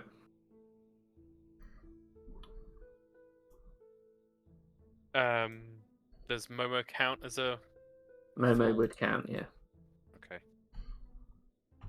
So what? Momo, Hepatra, and then Hansel and Greta can go with Bula, and then Destan would go with Umac. Yeah. And then Gilfy's doing the flyby at the top. Yeah. Yeah. Okay. So you get into these cramped little vehicles. Well, there's not much room. There's not many amenities which are comfortable either. Narina would look back and she'd be like, "You better buckle up. This is going to be a difficult ride, but it should only be a few hours before we get there." Alright, I'd like to apologise in advance to everyone for how bad this cabin is going to smell in 30 seconds. Narina's just like, "It wasn't me." Please tell me you didn't eat all that cheese again. No, I just smell like this now. Yeah, Bula looks at Greta. It's like, seems like this is the hard nut one. By me. Well, and your lovely dog. He don't mind. We're gonna go. You want to go a bit faster than the rest? I'm used to being at the front, so I guess we gotta be at the front, right? Obviously. Oh, excellent. And in both cabins, you see the doors slowly close. Do you feel slightly trapped as these whirrings and jiggings going on? You probably haven't ever been subject to anything like this before. There's a lot of strange noises. Gilfie, as these things set off from above, you see that all three of them, they're like in an arrow formation. They all turn their drills on. And any countryside which is pretty much laid before them is just absolutely fucked by these machines as they just power into the distance. Imagine Gilfie's like, oh, they're going to be quite slow, but no. You have to go at full speed to catch up with these, and they're just churning through the countryside. Do they look really bumpy? It looks like if you're inside, you're probably getting shook about like fucking crazy. Yeah, she is glad she's not in there. Christ. And every time they get over like a slight ridge or a bump, you just see the vehicles like take off in the air for half a second, and then just like pound back onto the ground. So I imagine everyone inside is like, holy shit. But can someone roll me a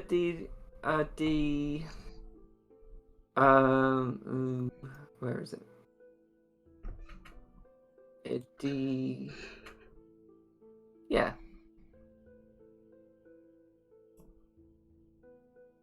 A D10 for me, just to see during this journey if you see anything of interest or bump into anything of interest. So, one thing that you do come across on your small journey, the miners seem to have spotted it and stopped there, is this lovely salt pool. And they've parked up the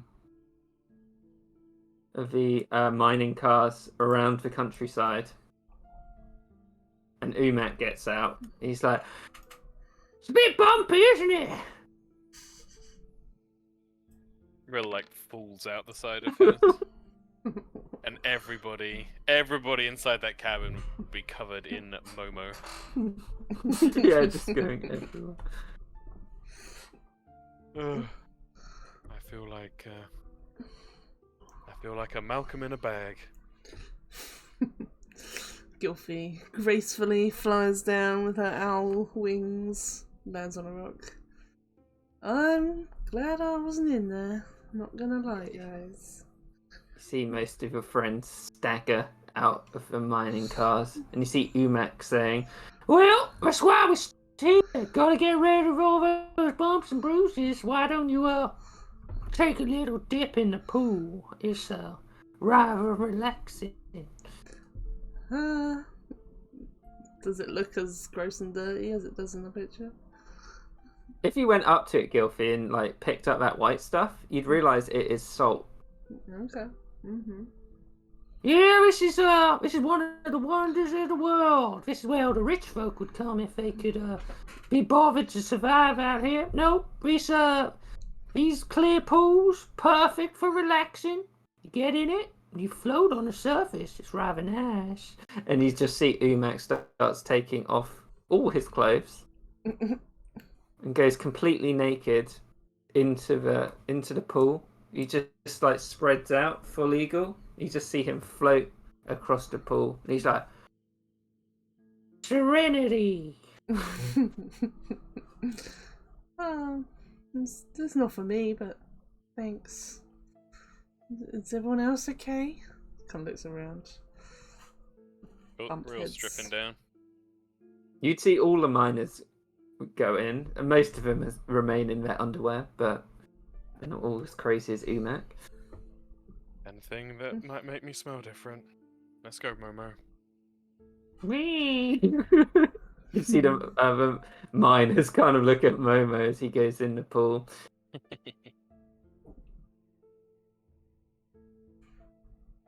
Would you try and Ro float, would Real? get in. Yeah, Ro would get in, float on his back. I think he'd still have like a little loincloth or whatever underwear equivalent is on. After a few minutes of just floating on this high salt content water, Real, you feel a lovely sense of calm and relaxation, like in a flotation tank. And for doing this, you get plus 10 temp HP, Oh shit. which regenerates at dawn for 1d4 days. Nice. Oh my god. Roll that. Nice. 3 days of 10 temp HP. I don't get it because I'm not going in the pool. Gilfy's like, yeah, actually, it looks real nice. Definitely not. Looks real temporary HP. No. That also means Momo gets that as well. Oh, my boy. That like double his HP. Yeah, almost doubles for 3 days. Is anyone else going in the pool? It's nice. Sure. I will, but one day.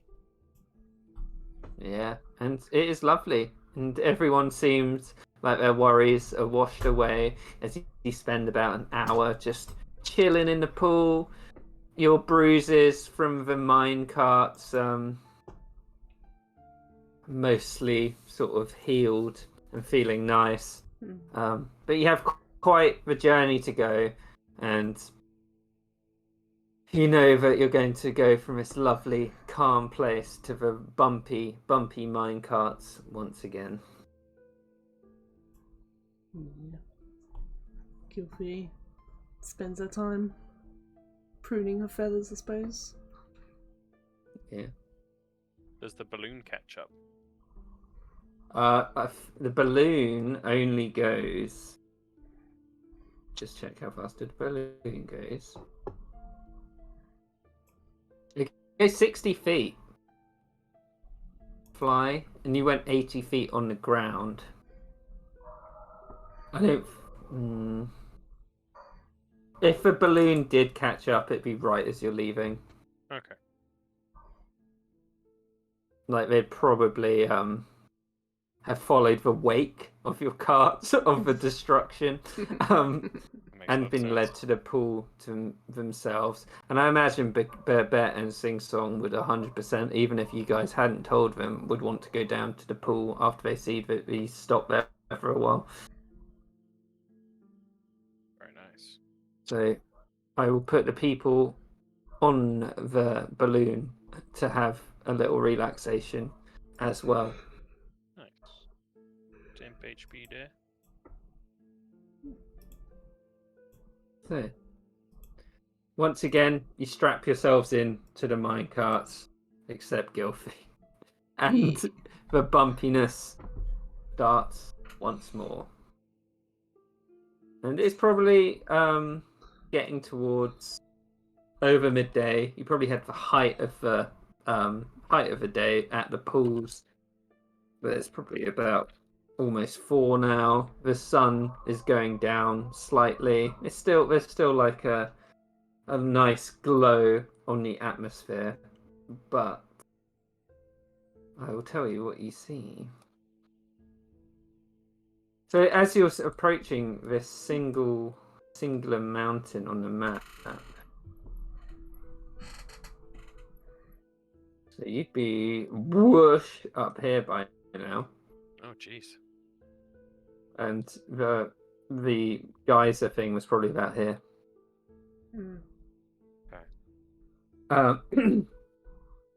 So as you approach this single mountain, which juts out of the earth unnaturally, the dense vegetation which your mining cars have been shattering their way through. You can see in the distance an almost stepped rock formation which appears to puncture the mountain itself. From your map, you'd know this is probably the place that you're looking for. But as you draw closer in the mining carts, as you're peering out sort of a port window, you catch glimmering reflections. Gilfie, seeing as you're in the air, I was going to make everyone roll perception checks here. But you can do it with advantage. Cool. Perception. So everyone in the mining carts do perception normally, and Is Hipatra in one of the carts? Yeah, she's bouncing Yeah, around she the is. rail. Sorry, I wasn't So, sure I could remember what it said. Greta, with how fast your drive is going, you're just getting way too bumped around to concentrate on anything. Real, you can tell that obviously the light must be reflecting off something, Okay. and Shiny. Gilfie, you can tell with your very good perception check that this puncture in the mountain seems to be an entranceway into the mountain itself, Oh. and the reflections are quite clearly from sunlight from polished metal. And as you get even closer, you can see stout figures Oh, fuck. in angular metallic regalia, and they're surrounding this passageway leading into the cave. Oh, shit. Okay. That's not... Do they look like they've seen us, or are we not that close? You're far away enough now where if you wanted to try and warn people, Yep. you could. Yep, definitely. How Swooping would you down. try and warn them? Swoop down. Swooping down, right in front of them. Obviously not gonna impale myself, but Yeah. close enough, you know. There was a puff of feathers Yeah. a second ago. You. Literally. But yeah, Use gust on you, slow you down. you would, yeah. That if you did it in front of each of the three carts and did it like over and over again, once they saw that one cart had stopped, all the mining carts would eventually come. Because as you're still in the forest, sort of now, but it's like sparse, but you obviously had the best view. Mm-hmm. They stop just before the forest ends, Yeah. and Umat gets out of the cart and he's like, "What? It's nearby." I'm not sure what you just said, but it's we need to stop because there's people up there, and I don't know who they are, so. but we You might saying wanna- someone's got to my spot with my soap before I got there? Yeah, look, it looks that way, and they're wearing quite hefty. Was it armor? The armor. Yeah. So maybe we should not go barreling in. Maybe. Maybe you're right. Maybe you're right. Although, you know, they might have seen the trail of destruction behind you already, but you never know.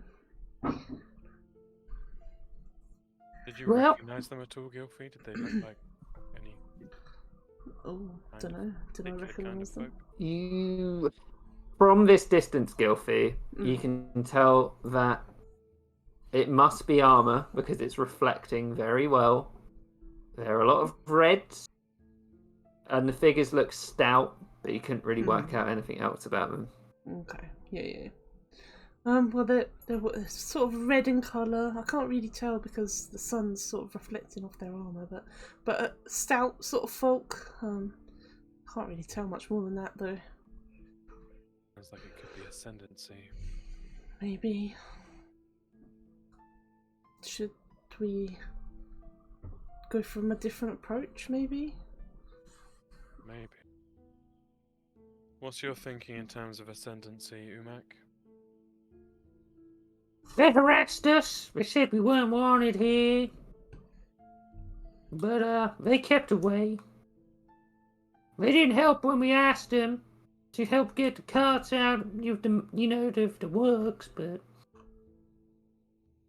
I'm not a fan of them, especially if I got my mining spot.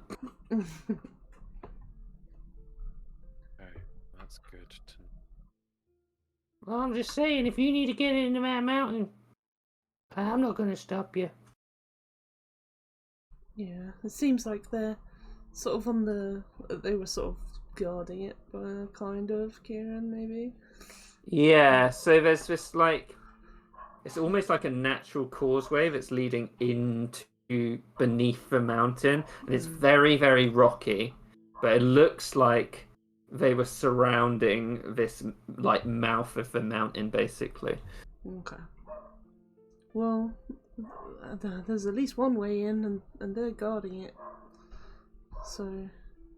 I mean, aren't we riding around in giant drill cars? Couldn't we drill our own entrance from the other side of the mountain or something? I guess. do. Hmm? Dude. Yeah, I mean, I guess I could go look around the other side, see if there's any more people. That'd be useful. But don't take any risks. No. Yeah, Okay. Gilfie's gonna go scout around the other side, remaining sort of closer to the forest this time. Okay. No, I won't make you do it. You're too small, and they wouldn't assume you're a person. Yeah, do a perception check. It wouldn't take you too long to scout around Gilfie. Okay.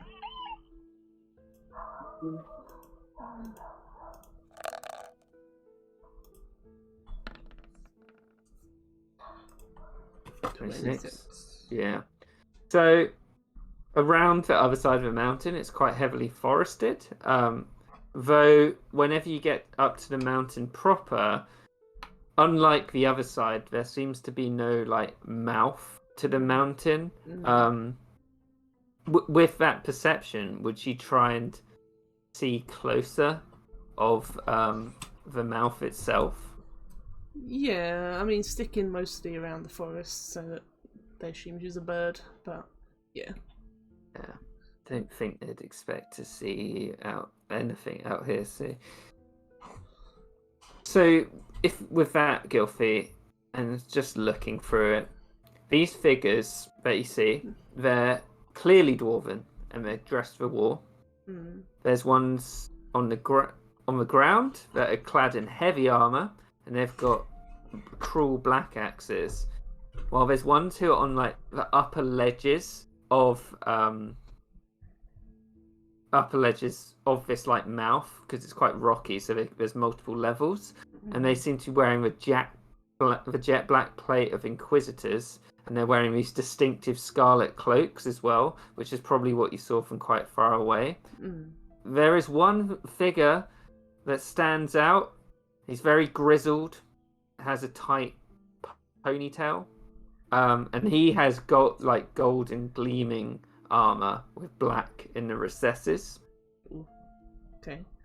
And as you fly around, so you can see into the mouth properly, you can see that it looks like this mouth into the mountain has collapsed and there's a lot of rubble. And it looks like there are very, very diminutive figures, smaller than dwarves, who are working this collapsed rubble with pickaxes. I see.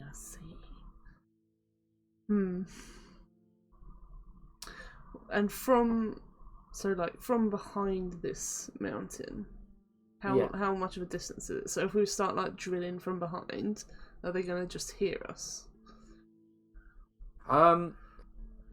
So I'd say you're about here now, and you've been careening through the forest. Yeah. No one's heard you. Okay.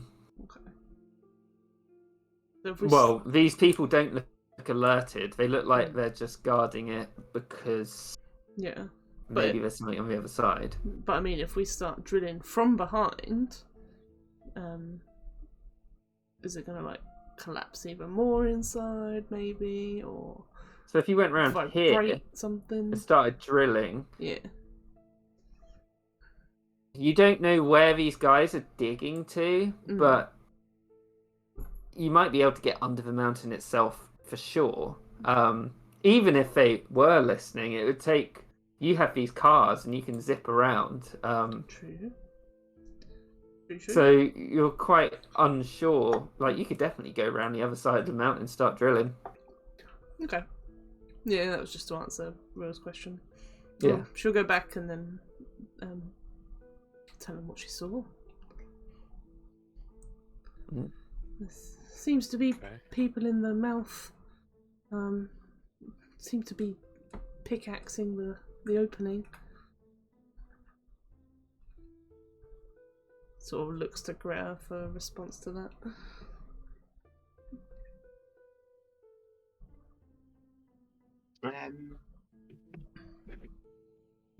Sorry.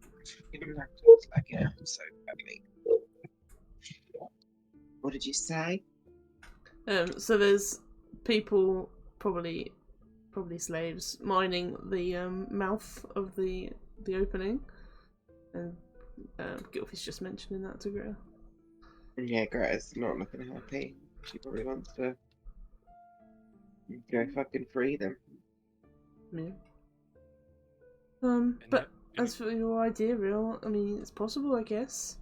I don't think they'll hear us. Maybe. Any idea of numbers? Well, you did roll quite well. I'll have a look for you, Gilfie. Thanks. You think there's probably 5 or 6 miners, people mining the rubble. Mm-hmm. Of the stout figures on the ground, maybe like 6 to 8, from what you could tell, Okay. including the guy in armor. But on the upper ledges, there were 4 other figures, the ones dressed in the jet black and the red cloaks. Who? So there's 4. You'd know there's 4 inquisitors, a lot of muscle, and 1 apparently show-offy guy. Nice. So the people on the ledges, could she have seen what weapons they're carrying, like archers and stuff? Maybe? Yeah, and you'd know just from seeing them in the wild, you'd recognise it. They've got things called clockwork crossbows, which they can fire multiple crossbow bolts, which are powerful than normal, and they also have a lot of anti-magic sort of. Their weapons are called break axes, and they shatter through concentration, basically. Damn. Okay. So as someone in the air, Gilfie, those people would probably scare you more than anyone else there. 100%. They've got some pretty scary anti-air things. Don't really want to get too close. At least, it's not like a whole war host, but yeah, that's still intimidating. But I'm with you, Greta. If we can free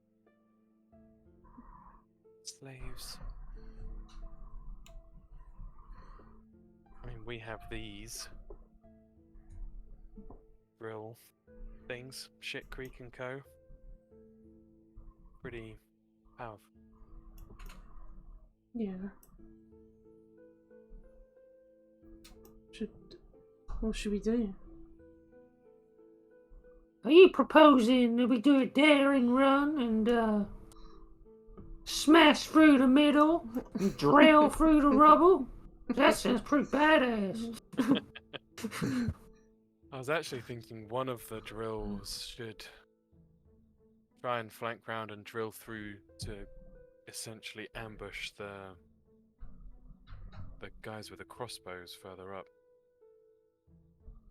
Force them out of their position. Sounds pretty cool. So is this a salt mine, or is this You think this is what we're looking for? What's marked on I our think this is map? what you're looking for. This is where it appears on the map. There's some hills behind this where we're getting our salt from. I never really thought to go here before. It's not really. I just looked at it and didn't think there was salt in it. It doesn't look like a salt mine, does it? I've got the eye though, so I wouldn't expect you to understand. Well, I don't want to look a gift horse in the mouth, but are you motivated to attack these ascendancy folk? I don't want to put your people at risk. Well, if you lot hadn't come along, we would have been muddy work food. So I think we probably owe you one. And also, I didn't do anything, so I owe you double. Very good Oh. point. Yeah. Any help we can get would be really useful. Yeah, for sure. If I'm just saying, me and my crew, we're not getting out of the mining cars if we're going into, what you said, ascendancy. They got like clockwork crossbows and all that shit. We'll be slaughtered alive if we got out. If you lot can get out, I don't mind that. Well, the idea to slam into the mouth, and maybe it'll give you some cover. But also maybe a corner yourself. I mean, if they have superior numbers, which it sounds like they do, then we do ourselves a favor by limiting the field. So slamming through, digging through, forcing them to chase us inside might help to stop their advantage. But it would also potentially paint us into a corner. Yeah, I was just thinking because we don't really know what the inside looks like either. Maybe it's just blocked off. And yeah, I suppose you gotta think about it, 'cause those balloony bob friends of yours are floating behind us. What are them gonna think when they see all that now? Yeah, that's very True. We're on a timer.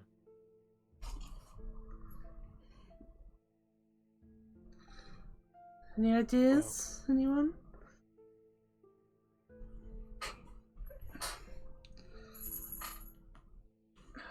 I'll just say, I love the idea of them slamming the mining carts into the rubble, digging, and then you all get out like, whoa!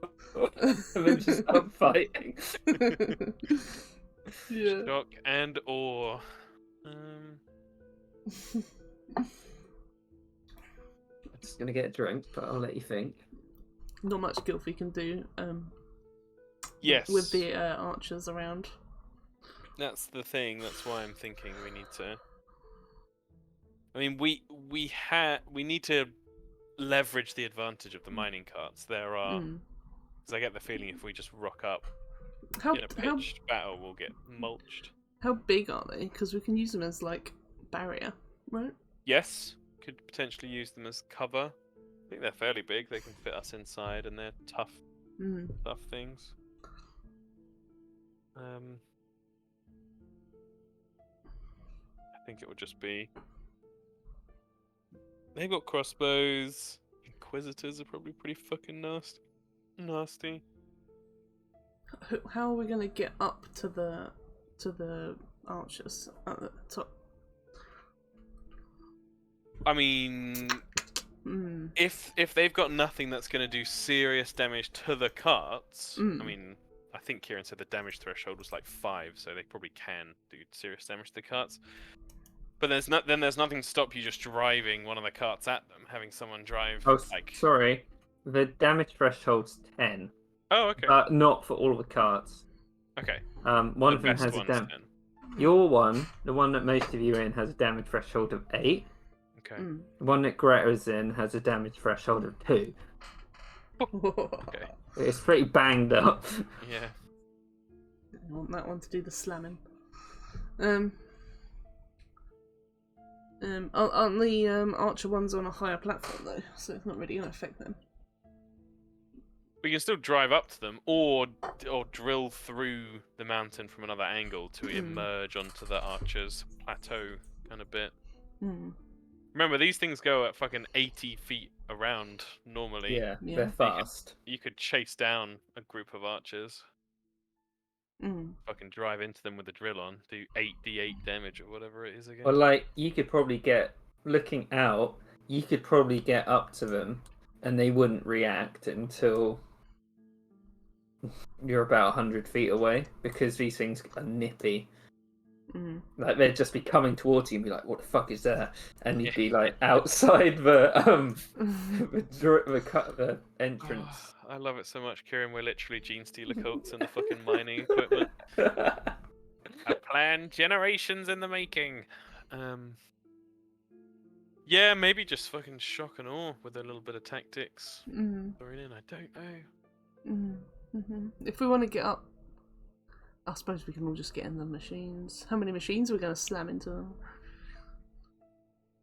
Don't know. Do you have any druidy, like, do you have wind wall or anything?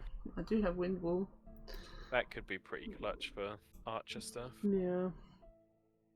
What else have I got? What did I prepare? I prepared poo grease. I've also got warding wind for myself. Oh, that's a good one, yeah. You know, disadvantage on every archer or range weapon on me. But wind wall would do it for everyone. Yes. How far does wind wall go? What's the 50 foot. You can make a barrier with it. pretty good? Yeah, and if Gilfy, if these things, if you're going along with these things, Mm. who do you think they're going to see? You or the fucking huge trucks that are Yeah. coming towards them first? Yeah. Yeah. So I could just fly alongside it on the way in, do wind wall, so they can't do shit on your impact, I guess. I mean, that already sounds like it would even the field pretty heavily. Maybe we just drive all fucking three at the Inquisitors down on the ground. Ram them, the fucking shock assault troops pop out, Greta, people, Hipatra and Real, just jumping on them. If the axe people have got magic destroying abilities, though, Yes. it might be a bit Yes. fucked. So a hard binder wall or something. Yeah. Yeah, because once you shut down the archers, Yeah. if you're in the air, the axe people can't get you. Yeah. Or we keep one of the fucking Honka trucks back as like a mobile command center, and Gilfy can just live in there, Yeah. pop her head out to cast magic and pop back in. I would say these archers can just walk through this wall. Yeah, but if it's like on the edge of the ledge, Oh, how true. are they going to walk through it and Yeah. fire? You That's know? good. Yeah, good point. It is a 1 foot thick as well, so they can't exactly stick their arms Nice. in it. I mean, yeah, it depends on if they can throw their axes, I suppose. Yeah. Based on the size of them, Gilfy, Mm. you don't think they're throwing axes? Okay. They're like battle axes. They're Mm. big. Oh, big ones. Okay. Yeah. I don't think we Okay. have like Gilfy's our only like tech piece, if you like. She's the only one with fancy stuff. Rill can like bamf around and do a few weird things, but really it's Gilfy plus 3 goons attacking people. Yeah, I think wind wall is going to be quite important to keep that Yeah. one up. Just trying to look. I've got cool lightning, but it's also concentration. So when you know, but we'll see. Yeah, I think Gilfy focusing on battlefield control. Mm. Right. I think it might just be fucking breach. Surprise, I surprise. think so. Okay. So, Umak would be like, What's the plan then? So, is it Bula? Bula's the name? yeah, that's right. Bula in one truck with me. Oh wait, Greta's gonna want Hansel. Okay, 2 trucks charging in. The 2 with the better damage thresholds. Okay. So In those trucks will be spread out Greta, Hansel, Rill, Hepatra. just setting them Gilfie, up. Gilfie will track with the 3rd truck. So at the moment, Rill, you're in with Narina. Yeah. And And- put Hepatra in with Rill. Yeah. And then Bula is Gilfie and Greta and Hansel. Yeah. And the 3rd one is Umak driving, right? Bula, where is she? Destan's driving. Umak's in it. Destan. But Umak's in there. Yeah. And Gilfie is going to be flying, but I want Gilfie to have the 3rd truck to use as like a shelter if she needs to. Yeah, I mean, Umak's going to be sheltering as well, so that Yes. actually works out really well. Does Destan have any ranged weapons? He does, and he's the most likely to get out. He's got a heavy crossbow, Okay. 'Cause, but yeah, he is also the one driving the truck. Yeah, but the 3rd truck might be a case of like parking up, using it as a mobile kind of base. He can pop out, shoot a crossbow, be ready as a getaway driver if needed. Because I think the first 2 trucks are going to be fucking ramming people. Okay. Imagine being these guys. Hmm. Work harder, slaves. For another day working for the Ascendancy. Being the most powerful nation in the... What the fuck are they? Wah, wah. Right. So Yeah. is it go time? Unless anyone else Think has any so. thoughts, anything? No. Everyone got potions? I've got 1 potion. I've got 3 potions. Let me know if anyone wants more potions. We have many still in the bag. Potion seller. I Potion seller. have 2 healing potions. Okay. Got 1. I got Is that 3. enough? I mean, we have loads. If you wanna, if anyone wants to take any, just tell me and I'll mark it off. When you say loads, can you define loads? Yeah, we have 4 of the greater healing. We have 4 of the. Oh wait, that's mind reading. 4 of the greater healing. 16 normal healing potions, which do 4d6 plus 4. Mhm. Okay, yeah, feel less bad. Yes, please. How many of which Okay. ones would you like? I'll take Yeah. one of the greater ones. One of the greater ones for Greta. I'll have 2 small ones. 2 small ones. Can I have 2 of the normal ones, please? Yeah. So that goes 3. That goes to 12. Yeah, the normal ones are 4d6 plus 4. Don't cheat yourself out of great healing. We also have 3 potion of fire giant strength. I'll take one of them. Yep. And so that goes down to 2.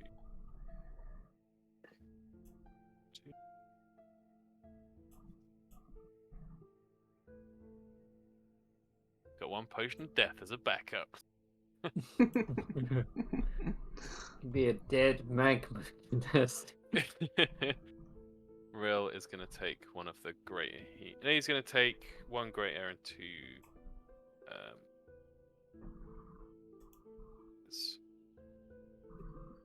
Gotta get this right.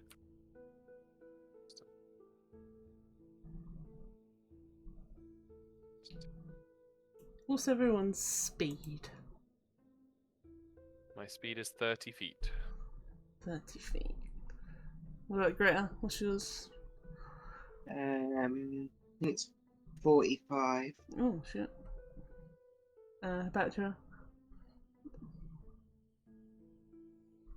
Cleopatra speed. 50 feet. Yeah, I'm I'm so slow. speedy. But I also have the rogue stuff, so I can dash and do things. So. Yeah, let's give you some extra dash. Let's cast Long Strider on you in the next hour. Oh, hell yeah. Thank you. That's 10, right? Yeah, extra 10, yeah. Amazing. Mention that. on my character sheet. 40.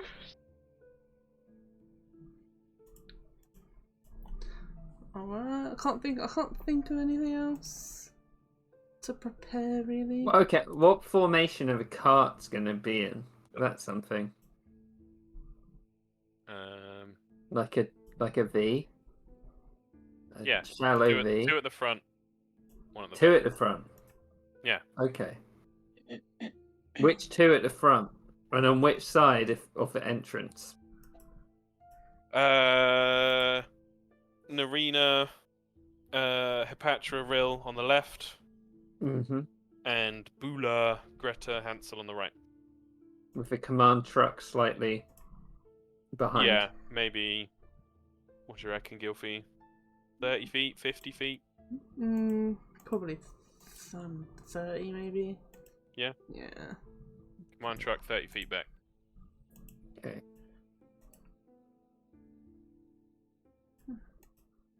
Okay. Is it go time? It's fucking go I time. think so. It's breach time. Okay. That's some proper music.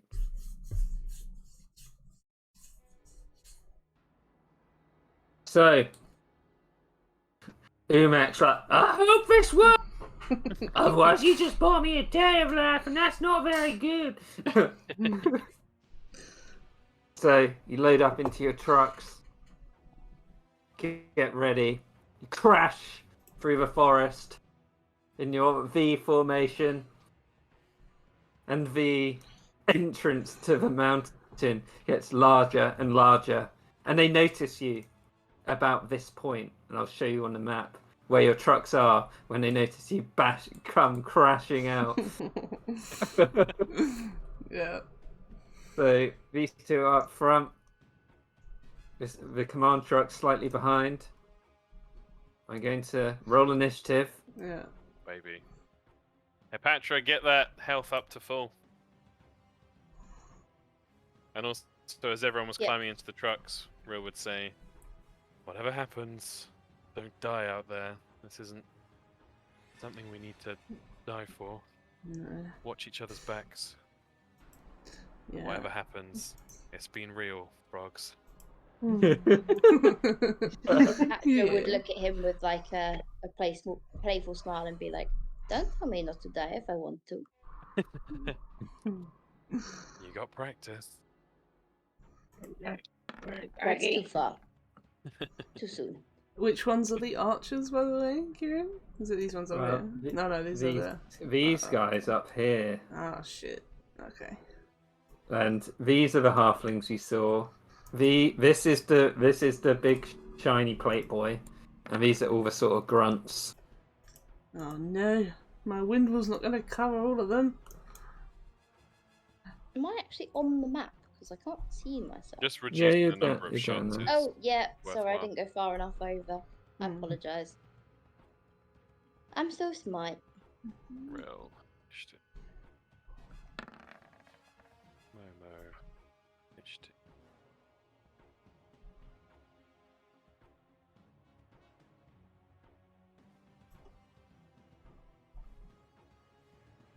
Stupid letter. There is my button. Has everyone rolled initiative? No, Yes, wait, not yet. Greta, Rill. Hold on. We're waiting for Hepatra and Gilfia. There we go. The carts will move Sorry. on, obviously, the turns of the people driving it. Yeah. So Narina, Destan, Bula. Sense. But you can tell me what you would shout at them to do.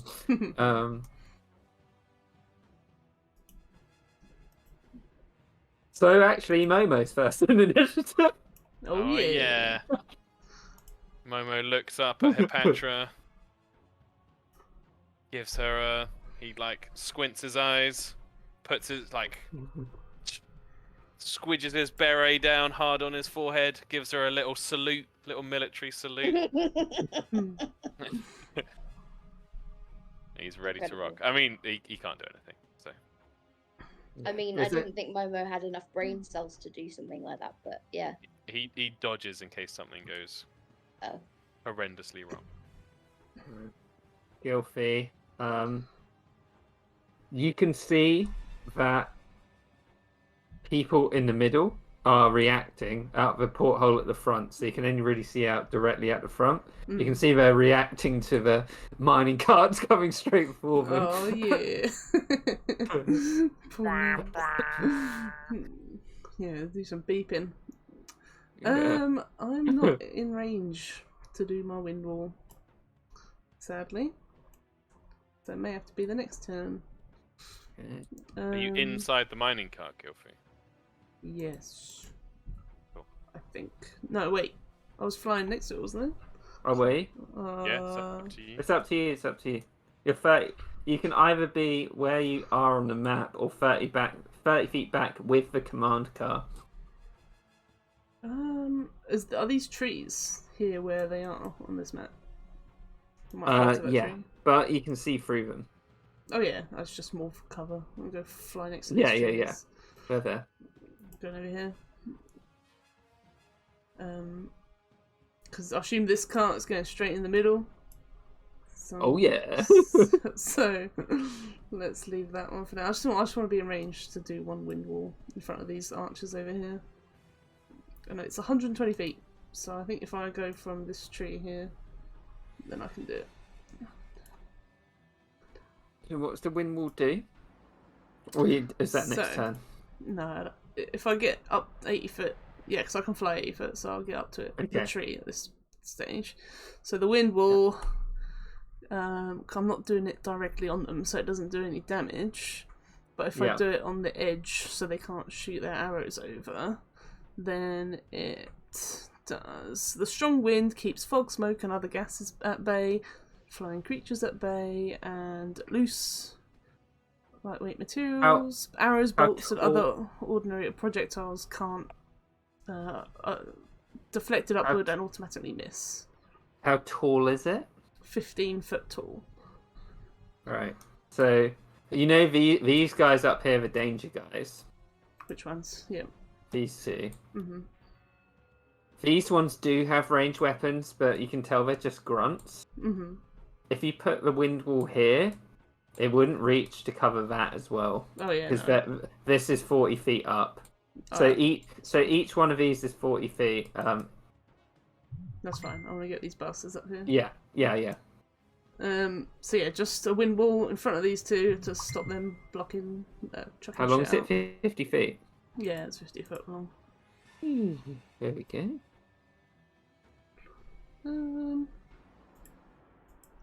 So that is concentration, and I'm gonna hide behind this tree. Mm. Maybe see where these carts are gonna go before I go and hide behind one of those. Yeah. Hepatra, you can see that you're coming up to the initiation zone. Your speeder, your little mining cart is tearing through the earth. I don't want to die here. Was the plan you get off when you? What was the plan? You get off when you hit this, Yeah. or The trucks smash into the bad guys and then we get out. I trust in what Tom says. I am an idiot when it comes to combat. How tall are these cliffs here? each one's 40 foot. So these guys are 80 feet up. Yep. And at the very top's 120. Got it.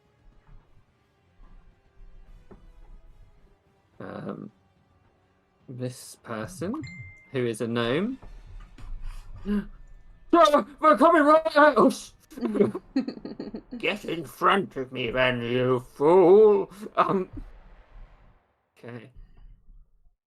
Do. Then gets out heavy crossbow.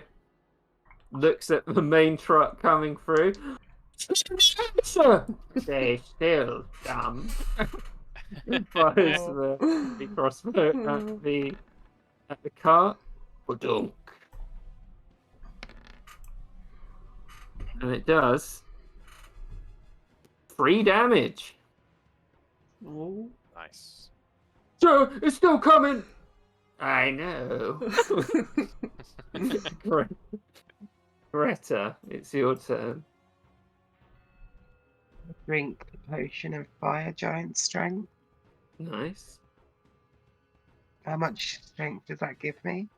Fire giant strength. And remember, everyone who went bathing has 10 temporary HP as well. Oh yeah. Good shout. Your strength score changes to 25 for an hour.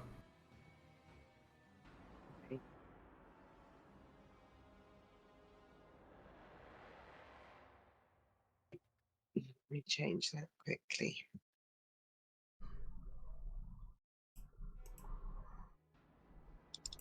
Hold on. You should do Hansel's What? Rage as well. Yeah. It's really laggy, this laptop. Shit. 4.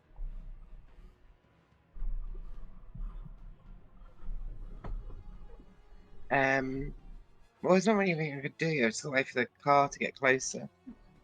True. So, Well, you could Bonus actions ju- you need to do you- now. You could jump out. It's always an option. no, I'll wait till the car gets closer. Okay. Hold any actions, maybe? Probably like climb out on the top and ride it. Oh yeah. Ah, Yeah, that's pretty cool. Yes. Just yeah. You can do that. I'm not going to make you do athletics or acrobatics because right at the end. Cool. So you are on the top of it now. Oh yeah. With how big they are, it'd only be a 25-foot jump to one of these. Don't know if you can make that, but we'll see. Not doing that. Not letting me do anything. Anything else? No, that's everything. The Inquisitor's like, they will crumble like the scum they are. He pulls out clockwork crossbow. 3 shots. Badunk. Badunk. Badunk. Right, straight down the middle. Oof. And then he uses bonus action to reload. 2 of them hit.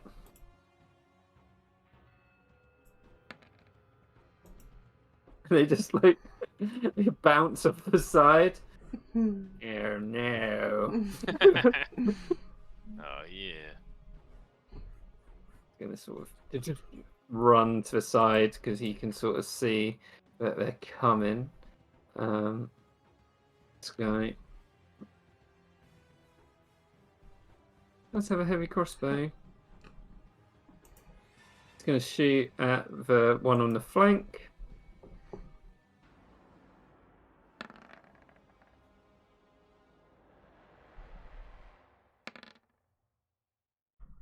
So,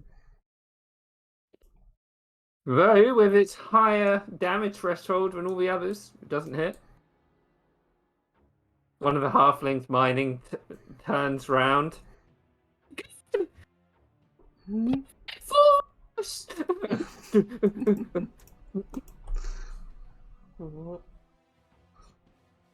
Get back to work, scum!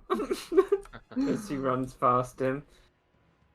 Inquisitor up here is going to unleash a volley.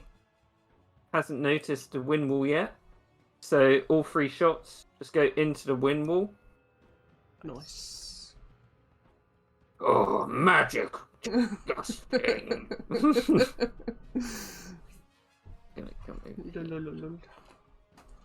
Booler's turn. Oh shit! Here we go. Oh, go on, Bula. Yeah, let's go.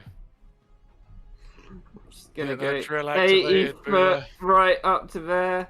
She's gonna activate the drill and make a drill attack on the Inquisitor. Yeah.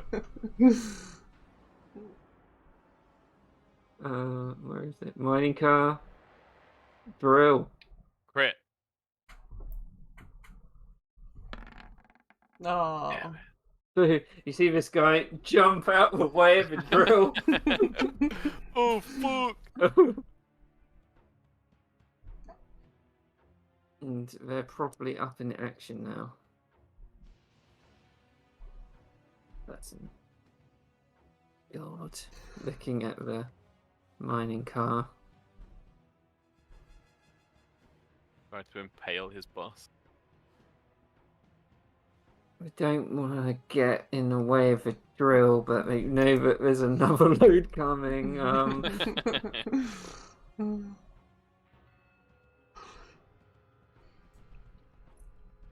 with heavy crossbow. The mining car, as it seems to be going the other way. 15 misses. Nothing commoner. Oh fuck!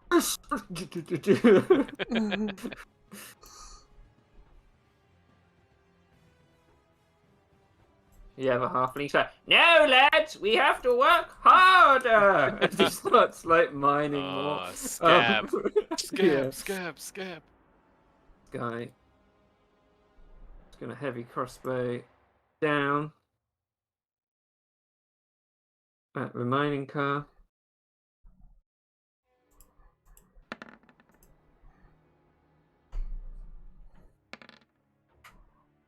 There's 5 damage with the damage reduction.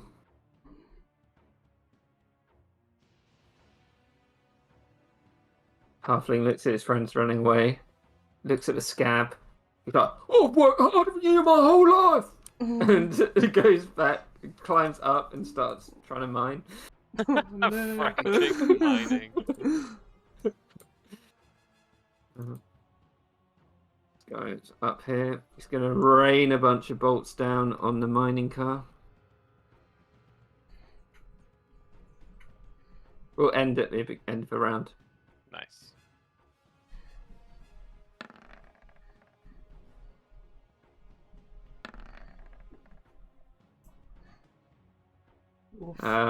With its reduced armor and damage, 2 of them hit. And with the reduced damage threshold, it takes 6 damage. Just mining cars are getting peppered with shots. Guys, he's just gonna run. He doesn't want to be in the way of the carts as they come screaming in. Very wise. This halfling commoner's gonna run away. Following their friend.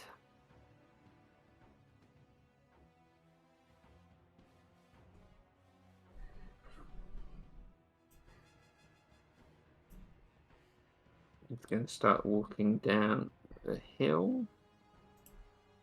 He's going to take a shot at your car.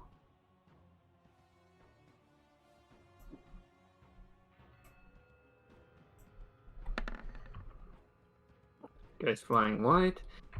Rill, it's your turn. Okay. Rill is going to. Yeah, I think.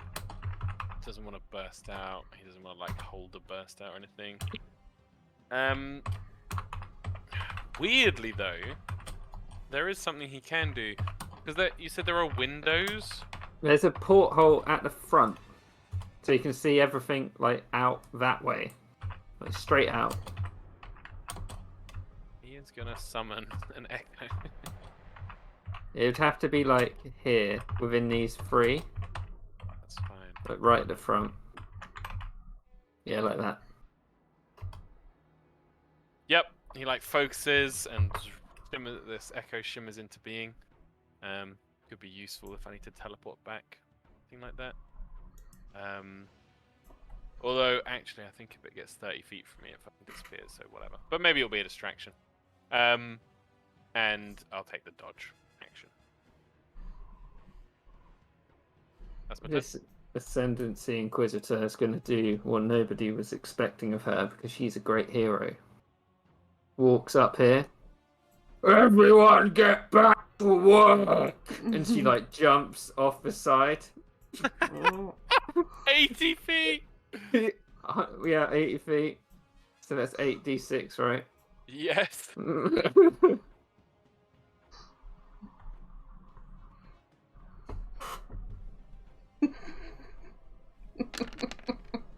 Dunno. Everyone get back to work or I'll demolish my knees. Takes 24 bludgeoning damage. Stands up from prone. Walks a step. Power move. And she's gonna fire the clockwork crossbow at. I was hoping she'd punch the halfling. Just kills him. Get back to work. He just killed me. So 2 of those hit.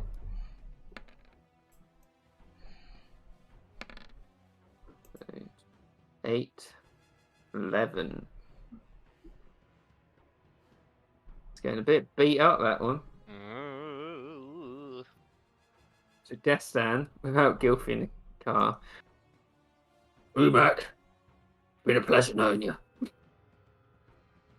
For the mine, as he drives forward. For the four-armed emperor! Drill. It hits. Oh, let's see that fucking damage. 48. Plus another, right? Yeah? Activate the I'm drill. rolling that first. 23. Oh my god, 3 ones on the second bit. Oh. An exceedingly low roll. So, as it goes forward, it gashes this Ascendancy gnome's side, and she's getting lucky. She wasn't fully impaled. God, this guy. Yeah, he's going to walk to edge and fire his big crossbow down as well. It hits with the reduced armor. It does 2 piercing damage.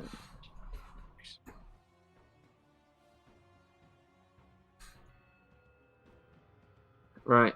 Oh, I missed her at the top. She's going to rain down 3 on the weakened cart as well.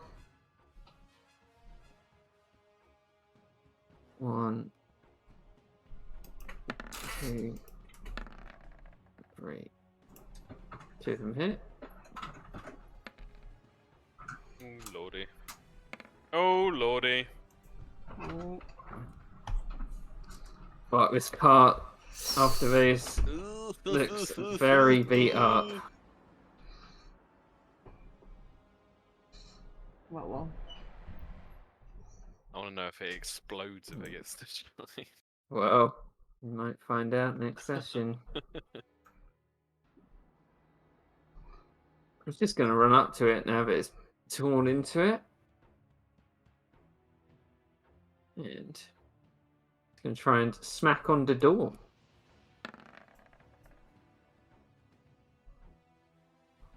Come out of there! Oh, I saw a crit. 10 plus 5, 15.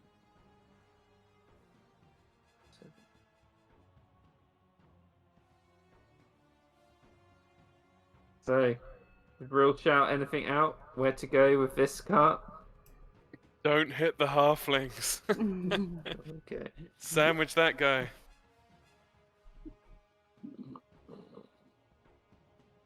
Like that, or further in a bit, like bit more like that. Yeah, like that. Sandwich him. Or you could have that. No, one back. No, yeah. There. Level with Greta's one. Yeah. Drill Yeah. attack, obviously. Yeah. Drill at Storm No. Crest. No! Aw.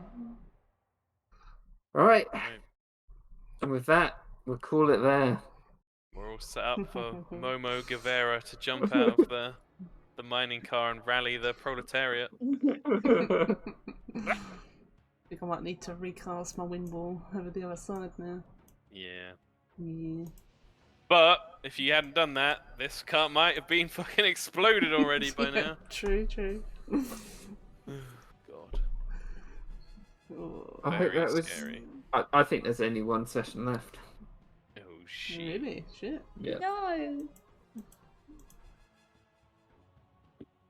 Yeah. Yeah. Well, one session is you'll die here, or you win, or you die somewhere else, or you get there. Yeah. This is There you it. go. This This is is it it. This then. is the big money. The big Make our battles. stand. This isn't the big battle. Oh. This The is the second big pre-big battle. Oh shit. Alright. I'll go to bed I'm now. looking forward to seeing Greta unleashing Ascendancy Fury. Oh, Yeah. yeah. Yeah. Oh, thanks everybody. Thank you, Kieran. That was awesome. No Good problem. to get Thanks, back in it. everyone. Yeah. Yeah, it feels like it's been a while. Bye. Thank you, guys.